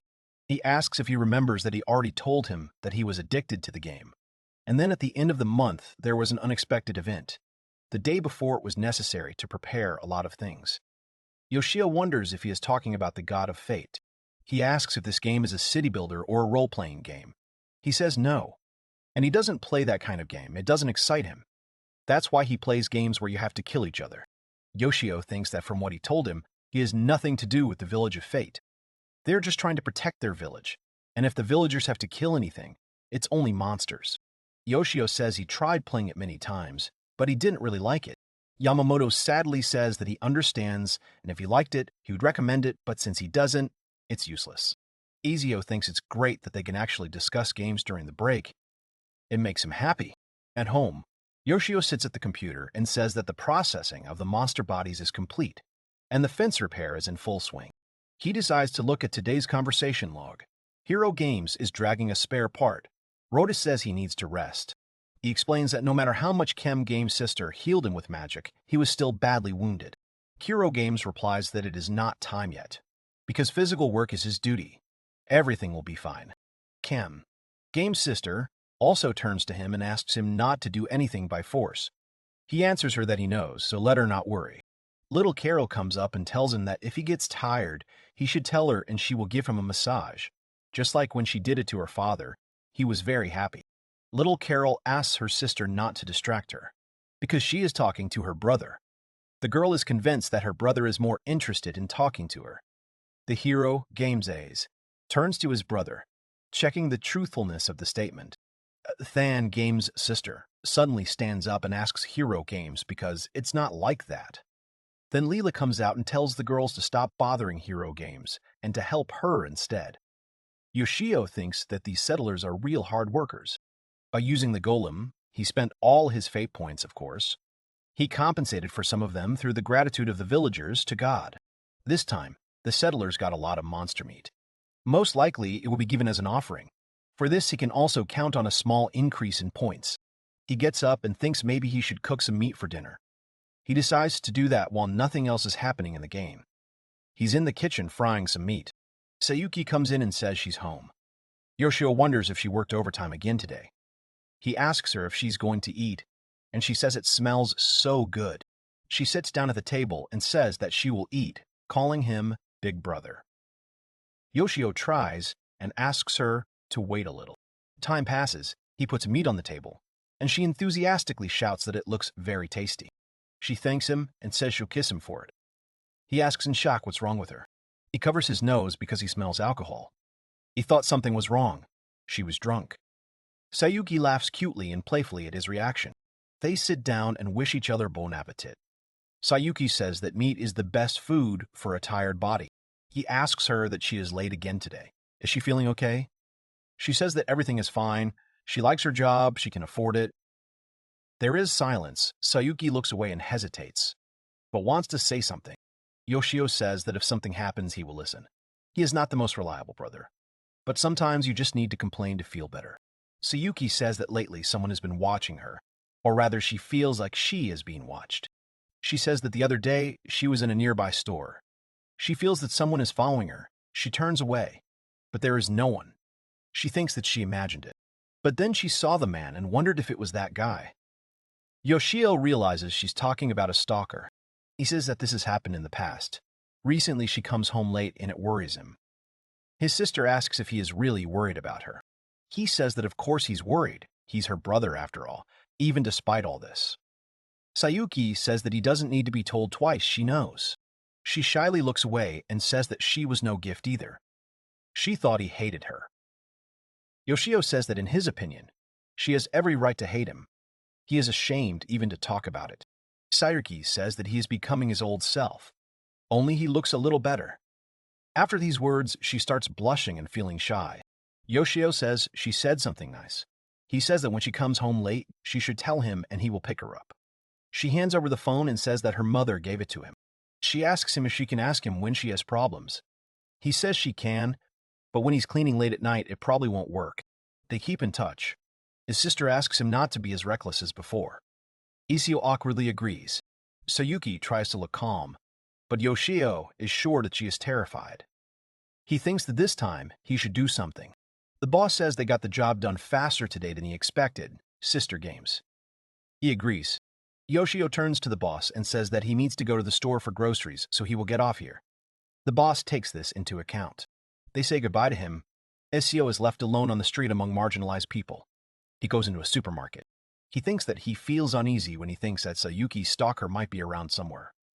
He suspects that Sayuki might be all nervous. After the incident, he was taken to the hospital and admitted.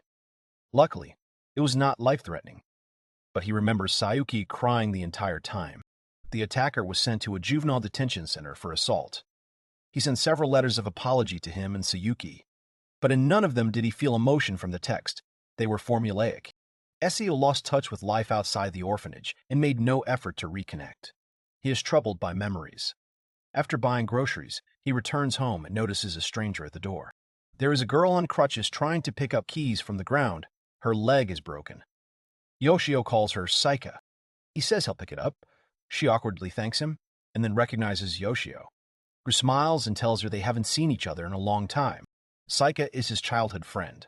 Lives next door. They've been together since birth and went to the same elementary, middle, high school, and university. Saika got a job at the company she wanted, and Yoshio was left unemployed. For several years, he lived as a recluse, ignoring his sister's letters and visits, feeling guilty about his condition. It has been 10 years since they last saw each other face to face. They stand opposite each other in complete silence. Yoshio asks her what happened to her leg. She tells him that she got distracted while going down the stairs and tripped, which looks like a bad sprain. She says that one of her colleagues from the company just gave her a ride home. Yoshio advises his sister to be careful, warning her of possible danger. He recalls a childhood story about falling from a tree. His sister asks him to forget about this incident. They start to laugh awkwardly. Seiko notices his uniform. Yoshio immediately says that on his father's recommendation, he has been working part-time at a cleaning company for about a month now. He awkwardly says that it is such a pitiful sight. Seiko immediately and firmly tells him that it is not so. She tells him that she supports him. Yoshio is surprised and then awkwardly thanks. The girl starts to blush. Silence falls again. Yoshio says that it is cold and apologizes for the long conversation. He asks her to quickly go inside. She smiles and says that they haven't talked for a long time. He agrees and hopes that her injury will heal quickly. She thanks him and says goodbye to him, after which she goes into the house. Yoshio stays on the street, then walks on. He reflects that it's been 10 years. He thinks they've had a good chat.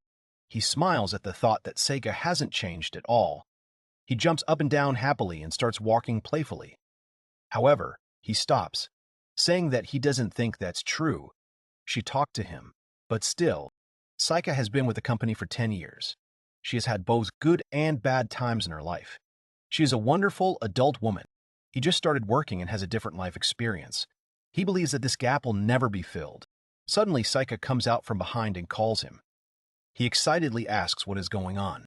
She awkwardly begins to say that a new sweets cafe is open in front of the station. All the customers are young people. It's not very convenient for her to go there alone. She is still worried and says that when her leg heals, if he doesn't mind, she would like him to go with her to that sweets cafe. She asks him what he would say to that. He happily agrees and says that he likes sweets. She also reacts happily and thanks him and promises to write, because she will be waiting impatiently. She comes in again. Yoshio thinks that they will go to a sweets cafe together. Is this really a date? He persuades himself and thinks that he got carried away. She simply asked him to accompany her. But why him?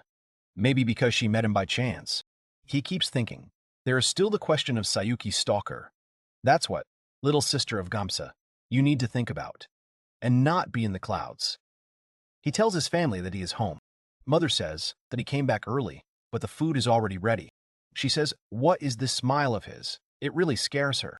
A few days later, Yoshio is sitting at the computer and says that today is a day off, so he can dedicate the whole day to the game. Yoshio muses that Sayuki's stalker has not appeared since then. He thinks that perhaps it was just her imagination. He looks at the calendar and thinks that next Sunday is a date with Saika. He says that he will just go with her to a sweets cafe. He suggests to himself that he first move on to the next temptation of the evil gods. He needs to come up with measures against it. The last battle proved that the golem is very capable, but it is so limited that it can only be activated in very dangerous situations. It's still a bit of a shame that only games the fighting force of the village. He thinks maybe he should use the fate points to replenish the fighting force. Which miracle is better to choose? He notices something. Hero Game is surprised by the guest. Amalis approaches their fences. Aceo thinks it would be great if he joined the village. Little Carol comes out joyfully and congratulates him on his return. They hug. Mulus looks at them sadly. He says how good it is that they all survived. He apologizes. He is very ashamed that he had to leave them. Leela asks him not to say that, because before that they were with them with good intentions. They are glad that he came back and do not hold a grudge against him. He says that Leela is right. Rhodus and the others are glad to see him again. Tham, Geem's sister, says what else the god of destiny wrote about him. Yoshio listens and thinks. This is what he likes about the villagers. The game has many merits, and one of them is that none of the characters in the village are stupid. Hero Games thanks him for helping him during the battle. Yoshio thinks that if he noticed it, Hero Games should have.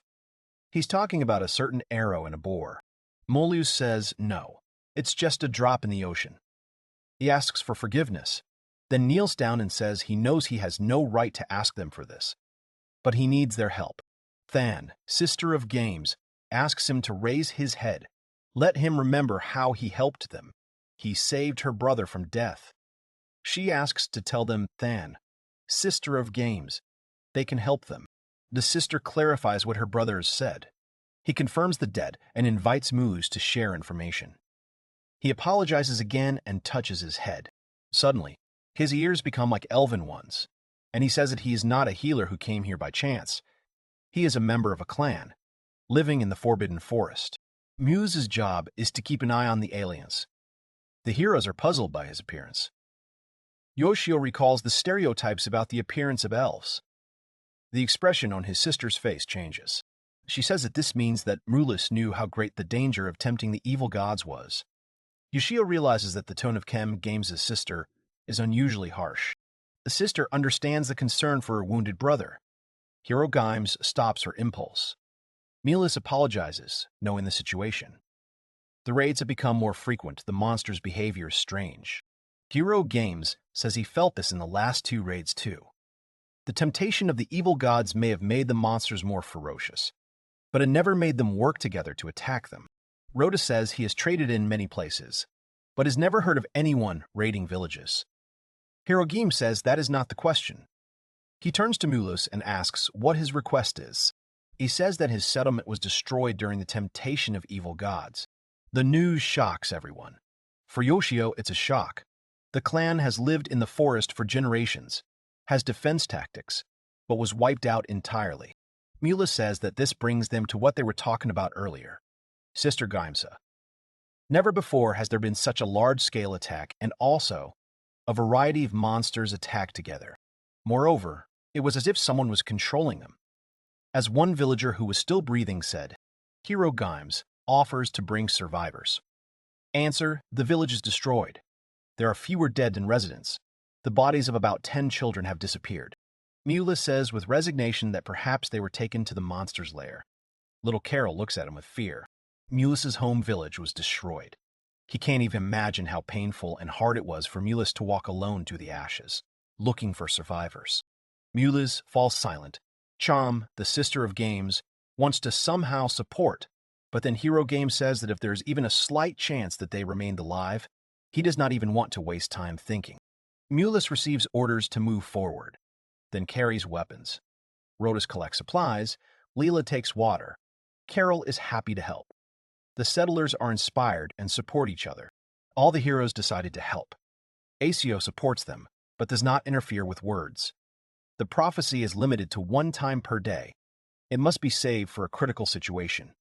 He thinks what he can do. Even if the golem is activated, the fate points will run out before they reach the goal, Sister Games. He thinks he can ask Hero Games to walk while carrying the statue on his back. There is no time for that. He wonders what he can do in this situation except watch. Hero Games says that he and Molus will go to help and everyone else should stay in the cave. Games' sister is ready to go with the heroes to help the injured children.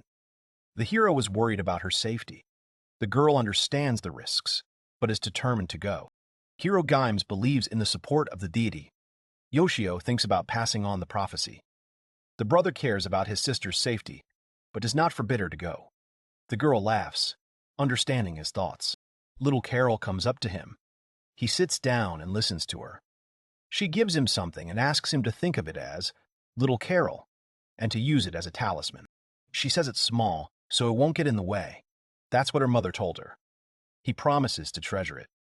Asio thinks it's small, but the quality is top-notch. They leave, and Kim, Game's sister, tells the rest of the family to be careful too. Leela promises to close the entrance to the cave. Rhodas will stay to guard the house. Carol promises to meet the heroes with treats. Muliz nods to Hero Games. They set off on a journey with Kim, Game's sister. Led by Hero Games, Rhodas, Leela, and Little Carol remain at the fence. The 3 of them walk through the forest. Yoshio says that Mulus knows where the monster's lair is. It seems like it won't take that long to get there, but it's so annoying that he can only watch. They climb up the surface. Brother helps Kim. They come to a stream. Mula suggests making a stop here. They all drink water while sitting on a log. It's been an hour since they left the village, and this journey may be harder for Kim, Game's sister, than for the others. Muliz says that he doesn't know yet how many monsters are left in the enemy base, but there were many corpses of these monsters around the settlement. His tribesmen didn't give up without a fight, so he doesn't think there will be too many monsters. Hero Games says that he too believes that there are probably few unharmed monsters left. Muliz remains silent. The area is inhabited by black dogs, wild boars, and green goblins. The first 2 species do not take prey, so the goblins are to blame. Esio himself is surprised by his conclusion. At first he took it for a regular capture of his fellow tribesmen, but he hopes that the kidnapped children are safe. He muses that if this game is meant to be realistic, it's no wonder there are scenes of violence. Muliz stands up and says they have to go. They walk, but Muliz suddenly stops them and signals them to be quiet. They look out from the bushes. In front of them, the green goblins are resting and recovering. He says there are 9 green goblins visible. Yoshio says no matter how good the duo of Muliz and Hero of Games is, it's dangerous to mess with so many opponents at once. Muliz says that if it weren't for the clear sky, they could sneak up on them. Yoshio agrees and thinks that it's true. A clear and cloudless day, definitely not for a surprise attack. He thinks it would be great to make it rain, though. Here he quickly clicks and shouts that he found this when he was first looking through the Wonder section. He's talking about weather control. When it rains, it muffles footsteps and reduces visibility. And if the goblins hide in huts, they will be easier to catch by surprise. He just lists all of their weather conditions. He wonders if the cost of changing the weather depends on its type. He thinks a downpour would be better. He sighs and says he should have been more generous, and tested the weather control earlier because it's hard to gauge the amount of rainfall.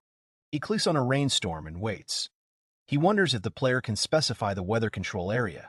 He is given instructions to move the circle around the screen using the mouse wheel to increase or decrease the diameter. The larger the diameter, Sister of Games, the more fate points will be spent. Then he needs to click and the action will be performed. After his actions, the clouds suddenly thicken and it starts to rain. The hero, Gimes, Kem, Gimes' sister, and Molus look at the sky in shock. The goblins also look at the sky and start running to take shelter in their huts. They all spread out into their 3 huts. Mulus wonders how the weather can change so fortunately. Kem, the sister of Gimes, says that the Holy Scripture just now emitted a faint light. She says that it is only her guess, but she thinks that it is the god of fate helping them. Hero Gimes says that they should set up an ambush near their camp. He says, Thon, sister Gimes, take his gear. He must move as quietly as possible. She replies that she understands him and begs him to be careful. Than, the sister of Gimes, remains at the bushes with weapons. Mulus tells the hero Gimes that he will go the other way. He accepts it. They go on the attack, approach the huts, and sneak up. Hero Gimes deftly enters the hut, kills the goblins, and walks out calmly in complete silence. He sees Mulus and asks if there is any sign of the children. Mulus sadly shakes his head. Hero Gimes gives a sign that they will continue the search. Yoshio says that is great. Now they will not be noticed. All that is left for them to do is find the children and save them. The rain gradually stops after the search. Hero Gimes asks Mulus how things are going. He answers that there are no children anywhere. They look at the cave and say that this means that this is the only place left. Hero Gimes tells the others that he will go first. Hero Gimes approaches the cave, then moves away in fear. Than, Gimes' sister, asks him what it is that Mulus tells her to move away. A huge monster with one eye and a large club comes out in front of them. Hero Gimes immediately grabs his sword. Hero Gimes screams how such a red cyclops can be in such a place the monster swings to strike. He hits Hero Gimes, sending him flying. Than, Gimes' sister, and Mulus are terrified. Yoshio himself is excited about this battle. Hero Gimes parried his sword blow, but still landed and stood up. The red cyclops keeps coming towards him. Then Mulus steps in and shoots an arrow straight at the cyclops. The arrow flies straight into his eye, but then the monster easily brushes away this arrow. Mulus himself is shocked by such actions. Asio asks in horror if this cyclops could have easily knocked away Mulus's arrow. How tough his skin must be. Yoshio is not sure if they will defeat the monster. The red cyclops growls menacingly. Usually feuds with green goblins, prefers human flesh. Ordinary hunters are no match for him. The cyclops goes on the attack. Hero Gimes retreats back. Mulus and Kem stand ready to the side, the first one pulling the arrow. Cyclops swings his club at Hero Gimes, but he manages to slip away and attacks from the side. He swings and strikes, but Hero Gimes defends himself with his club. But Hero Gimes managed to hit his head. Then an arrow flies, hits the monster's shoulder, but the arrow breaks shamefully. Everyone freezes in tension. Yoshio screams that Hero Gimes and Molus are powerless against the red cyclops. One missed blow is fatal. Blood is everywhere. Gimes' little sister is worried about her brother. Mulus says that if a regular arrow doesn't help, then maybe a poisoned one will. He takes a bottle out of his bag and says that it is his family's secret poison. They say that there is no antidote for it. If the poisoned arrowhead penetrated, they would have a chance. But he didn't know if it would be strong enough to pierce his skin. Yoshio desperately says that it can't be. Is there really no way? He should have brought the wooden statue here. Even if it was inconvenient, all he can do is convey something through prophecy. He can use poison or the power of miracles. And there's still the Hero Gimes equipment left. He ponders whether to suggest escape, but rejects the idea. Running away from the red cyclops will cause harm. It is better to sacrifice Hero Gimes, saving the other two. He reasons that Hero Gimes is an experienced warrior. He will immediately understand what is required of him, if it is necessary to attract the attention of the enemy to become bait. He keeps thinking that this is just a character in the game, a regular NPC, even if he dies. It's just a game production. He thinks that this is not a real death. He is worried about difficulties. He insists that the return of all the living is mandatory. He believes that there are no impassable games. He sincerely hopes for a miracle. He ponders everything, takes into account everything that exists, and thinks about what he should do. Suddenly, an epiphany comes to him. He doubts whether he can do it, but then says that if he doesn't try, he won't know. So he has to act. He presses. Here the Bible glows. Than, sister Gimes, immediately notices and shouts that the light comes from the Holy Scripture. Mulus asks what the god of fate advises. Yoshio gave them the plan. Now they need to activate the weather control. He summons a thunderstorm from the weather. He narrows the range of influence to a minimum, while the Cyclops finishes off the hero games. Cyclops swings. Yoshio presses hard, after which lightning strikes and hits the Cyclops' body. The monster is all fried. Hero Games looks at him in horror. Yoshio continues to sit in anticipation. Here, the Cyclops roars in horror. Yoshio hopes that a direct lightning strike will kill him, however. Here Molus draws an arrow in poison. Yoshio is counting on him. He shoots an arrow, which flies straight into the Cyclops' mouth. However, the Cyclops easily defends himself with his club, and the arrow does not hit him. Yoshio slyly asks what he will say to this. Yoshio summons the golem because there is a small statue of the god of fate attached to this arrow. He activates, carries a bottle of poison, and goes straight into the Cyclops' mouth. Yoshio controls him. Kiplo swallows the golem with poison and begins to growl and choke. Molus and Hero Games wait in surprise. He gave the prophecy to the settlers, who read it to Kim. Now he will summon a thunderstorm only around the red Cyclops after the lightning strike. They must aim at his mouth and shoot an arrow into it. But they must not shoot just like that. They must transfer the poison to his incarnation. Let them tie him tightly to the arrow and release him. The golem hugs the bottle in its throat. Yoshio screams that it's time, then the golem breaks the bottle, and the poison spreads throughout the body. Blood spurts from the Cyclops' mouth, he screams, and eventually falls backwards. Yoshio shouts happily that it's great and that they did it. Yoshio says that he would like to join them and rejoice together. But the prophecies are over for today, so they need to save the children first.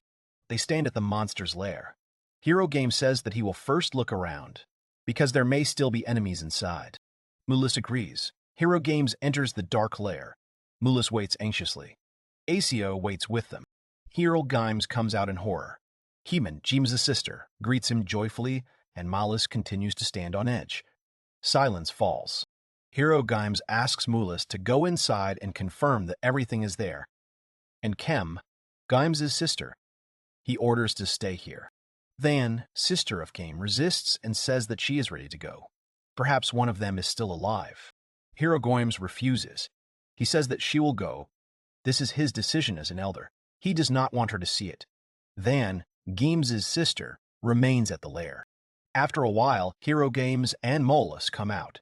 Molus suddenly falls to his knees. Everyone is worried. Mulus trembles and thanks the two for answering his call. Hero Games asks him to lift his head with great force. He is very sorry that they were not able to help him. Yoshio begins to cry and holds a napkin to his face and says that even looking at this is too painful. Kim, the sister of James, also cries because she understands everything and turns to Mulus, asking if she can pray for the dead to rest in peace. Mulus asks her about it. Night falls. Yoshio watches the three horses bury the children. In a normal game, such a scene would be cut and the action would move to the moment of returning to the cave where they live. But not in the village of fate. In this game, people live and die. They buried all the children, and now they stand and pray. Kim, the sister of Gamies, approaches Mulus and asks if he would like to return to their village. The hero Gamies agrees and says that everyone in the village is worried about him. Mulus stands up in complete silence and says that he will accept their generous offer, which makes Games' sister and Hera, Games, breathe a sigh of relief. They return to the mine. Little Carol comes out to meet them and rejoices at their return. Mola hugs Little Carol tightly. Little Carol is confused. Rhodus wants to ask something. Hero Games shakes his head in resignation. Leela comforts the crying Sham in the background. Rhodus lowers his eyes and says that they have had a hard time. They haven't eaten anything yet. They will prepare dinner for them, so let them eat and rest. Yoshio is also crying in front of the screen and thinks that they did everything they could. They all did a great job. Leela turns to Mulus and says that he can stay here as long as he wants. He thanks everyone. Yoshio wonders what Mulus will do now. He wishes he could become one of them, but only Mulus can understand his own feelings. If he decides to leave them and be alone, he will not interfere with him and try to force him to stay, no matter how everything is decided. He hopes that Mulus's mental trauma will heal soon. Mulus stands on the edge of a cliff. He wants to jump, and then decides to do it. At this moment, Yoshio wakes up in fear and exhales, realizing that it was just a dream. He sits down at the computer and immediately asks how Mulus is doing. He sees Mulu sitting at the table, thinking. Yoshio thinks he seems okay. Last night, he looked like he was beating himself up about something, so he expected the worst. He is glad that his fears were unfounded. They are all sitting and eating at the table, but Mulus is not there. Little Carol asks if Mulus still hasn't come out of his room. Everyone starts to get sad. Leela looks at her husband because little Carol says he's probably hungry. Rotis pats little Carol on the head and suggests that they just leave him alone for now. Lou Carol obeys, and they continue eating in complete silence. Yoshio thinks that Mulus needs more time to recover. He watches as he still sits. He says he should see if he has any miracles up his sleeve that he can use to cheer up the villagers. He pokes around and finds the pet lottery button. He wonders if this was there before. He is told that once a month he can try his luck in the pet lottery for free. He has a chance to get a random bird egg, amphibian egg, reptile egg, monster egg, or rare monster egg. The pet that emerges from the egg is attached to the first person it meets. It can be raised as a pet or fed for food. After receiving the egg, the hero is not sure who exactly will be born. Yoshio muses that if it is a bird, it will be able to lay eggs. And if it is a reptile or amphibian, the villagers will be able to roast it and eat it. The monster can be used in battles, especially the rare one. It is useful for the village. If it is free, it is worth the risk. He spins this lottery. He says that it seems that he will not be able to stop the roulette immediately. On the other hand, it is still unclear what kind of pet will hatch from the egg, so there is no point in worrying about it. He stops at the most ordinary egg. He himself thinks that it looks simple enough, like a chicken egg. He wonders who it will be. The system tells him that he has received an egg. It will be placed next to the village. Yoshio says that this means that the items received do not appear in the village, but somewhere near it. He pokes and finds an egg next to a tree. Yoshio informed the residents through a prophecy about a creature in the forest. He suggests that they decide the fate of the find themselves, to grow it or eat it. He himself is interested to see what the residents will do. A few minutes later, little Carol comes to her parents and shouts that she found the egg so they can have it for dinner. Layla tells her that they shouldn't eat it, and she looks at her in surprise. Layla says that the prophecy says that they can do whatever they want with this egg, but it is still a gift from God, so they should cherish it. Little Carol drools, listens to her mother, and says that she understands him. They walk up to the altar together. Little Carol turns to God and thanks him. She was told to treasure his gift, but she thinks he can take better care of it. The egg disappears. Yoshio realizes that this is the same effect that occurs when someone donates things to him. Yoshio panics and says, "Did she really just send him an egg?" Here Leela hurriedly approaches the altar and asks for forgiveness. She says that her daughter did not disrespect his will. Yoshio calms Leela down, considering her worries unnecessary. He understands that tomorrow he will receive an egg and decides to incubate it. He thinks about the type of egg. He starts searching the internet for animal eggs. He says the most likely one is a reptile egg. He doesn't know much about it. He imagines that if this egg is from the world of the Village of Fate, it could very well be that it belongs to a monster, and it doesn't matter if it's rare or common. He changes his mind and says that this is simply absurd. It's probably a lizard or snake that can be raised as a regular pet. We'll have to see how his family feels about it. His mother shouts to him that the package has arrived. Yoshio thinks that this is it. His mother hands him the box when she sees that it says animals, not food. The mother asks if it is meat or fruit again. He opens the box and says it is an egg, but he does not think it is a chicken egg. Yoshio suggests that it might be some kind of reptile. His mother, frightened, asks if he really wants to raise a reptile to please Sayuki more. Mom claims that Sayuki and Dad love lizards. Genetics plays a role. Before marriage, Dad was a breeder. Now, my sister keeps lizards at home. Yoshio is surprised and says that he didn't know. He wonders if Sayuki really likes reptiles and raises them in her room. He hasn't been in her room for almost 10 years. No wonder he doesn't know much about her. Mom admits that the lizards are adorable, although unusual. Yoshio is amazed that his sister loves them. It turns out that she has kept lizards at home for a long time. He thinks that he should try to improve their relationship. He decides that he should ask Sayuki how to raise a reptile. Evening comes. They all sit down at the table and start eating, wishing each other a pleasant appetite.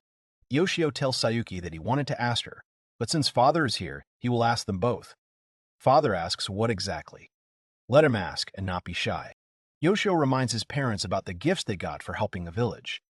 He tells them that he received a reptile egg. He says that raising reptiles has become fun and part of rebuilding the village. He says that anyway, it all ended with him being asked if he wanted to try it too, and he agreed. He asks them. They both love reptiles, even though he just found out about it a couple of hours ago. Sister says that's true, she's not an expert, but she can give a couple of tips. Dad tells him to ask about what? Sister Games wants. He has some things left in the garage for growing reptiles. Yoshio was happy about his parents' support. They examine the egg together. His sister notices the strength of the shell and the similarity of its shape to reptile eggs. The father looks closely and says it could be a gecko or a crocodile. Sayuki asks if this is even legal. The girl is interested in ultraviolet lighting. The father explains its benefits. Asio silently watches the conversation. The parents distribute responsibilities. The father brings water and litter. The daughter prepares the feeder and waiterer. They have arranged some kind of habitat for the reptile. The father says that everything is ready. The parents are excitedly photographing the egg. Sayuki is shy nearby. The father tells his son to immediately report when a lizard appears and take pictures. The sister confirms the importance of notification. Yoshio smiles and tells them that he understands them. He looks at everything and thinks that he is lucky to live next to two lizard men. It may just be a coincidence, but thanks to the game Village of Destiny, his relationship with his family became stronger and stronger. He thinks that now he could believe in the existence of the god of fate, but in the real world. A couple of days later, he is going to leave the house. SEO is ready to go. Mom notices her son's outfit and jokingly asks if he has a date. The son is embarrassed, tries to leave. Mom is curious about the girl. He hurries out, promising to return soon. He approaches Seiko's house. She opens the door and immediately apologizes for keeping him waiting. He asks if her leg is okay. She replies that everything is fine. Yoshio then suggests that they go. They approach that famous cafe where all the couples sit, take pictures of desserts, feed each other with a spoon. Yoshio thinks that this place is definitely not comfortable to sit alone. Seiko eats the dessert and says it's delicious, so the rumors weren't wrong. She thinks it's so delicious that she could eat it forever. Yoshio smiles sweetly. Seiko immediately says that he probably thought that as she ate so much, she would quickly gain weight. He denies this and says that she looks as beautiful as she did at 20. She gets embarrassed and asks if he really thinks that. She puts down the spoon and asks Yoshio to tell her. She says that the thing is that she saw his mother quite often and was interested in how things were going with him. He was surprised. She says that he is now helping to rebuild the village via the internet. His mother said that after he started doing this, he became the same cheerful Yoshio again. Yoshio thinks that's how much they discussed him. She asks him about the village, what it is like. Yoshio awkwardly hides his gaze. Yoshio hints that restoring the village is part of the game. He worries that Seiko will be disappointed if she finds out the truth. He reminds himself of the prohibition to reveal the game's secret. The game has improved Yoshio's life, and now he must confess to Seiko. He is afraid of appearing to be a liar. He decided to honestly express his feelings, keeping silent about the game itself. He begins to tell that for now it is a small village with a small population. It is located in a rather dangerous place where wild animals live, and it is also difficult to supply various products there. He says that it will take a long time for the village to develop further. And he also reminds us of the people. He says that the villagers are incredibly nice people and they are very close. Each of them has their own duties and everyone works as hard as they can. And looking at how they live in these conditions, he also wants to change for the better. He wants to somehow thank them for the courage that they gave him. He says honestly that he needed money for this, so he ended up finding himself a job. Seiko is surprised and tells him that he has really grown attached to these people, which Yoshio happily confirms. He goes on to say that among them there is a handsome man who is in charge of hunting, and his younger sister and another girl are fighting for his attention. In the evening, they go home together. Seiko thanks him for spending time with her today. She is glad that they managed to talk. Yoshio admits that he had a good time despite losing. They argue about who will pay the bill, Seiko insists, because she invited them. The cashier is indignant at the delay. Seiko quickly pays with a card. Yoshio offers to pay next time. Seiko is surprised and asks if he will go with her again. Both are embarrassed. He agrees if it is convenient for her. The girl is happy and smiles. She says she doesn't mind. Yoshio comes home and says he's home. He goes into his room and hears a crunch. He reacts immediately. He begins to wonder what that sound is, whether it is bark beetles. He takes a magazine and starts looking for where they are. He finally realizes that there's nothing and thinks that he imagined it. But then something crunches behind him again. It is the egg. He says that the sound seems to come from somewhere here. He looks and thinks, is it really hatching so quickly? The egg cracks, breaks. Yoshio has already imagined all sorts of monsters in his head and is thinking about what to do now. A white egg cracks in front of a small log with granary and earth. The boy screams in panic that a lizard is hatching and does not know what to do. He remembers that his sister's notes are missing. He looks around desperately for them, saying that things are bad. They see that he is already climbing out. The cap slowly slides away, revealing the slime inside. A huge, sharp scale appears, then a terrifying paw, and the entire body. The golden lizard looks around and looks up at Yoshio. Yoshio watches closely and wonders if it is a lizard. The lizard is actively moving, shaking its tail to separate itself from the remains of the shell. The lizard is all shiny with its scales. They look at each other for a long time. Yoshio thinks how lucky it is that a terrible monster didn't crawl out of the egg. The lizard twitches and lies on its back, exposing its belly. Yoshio says that it is also so cute. He says that he will raise him and give him his love. The lizard keeps looking at him. Yoshio remembers something. He takes his phone to take some pictures and send them to Sayuki and her father. He wonders what kind of species it is.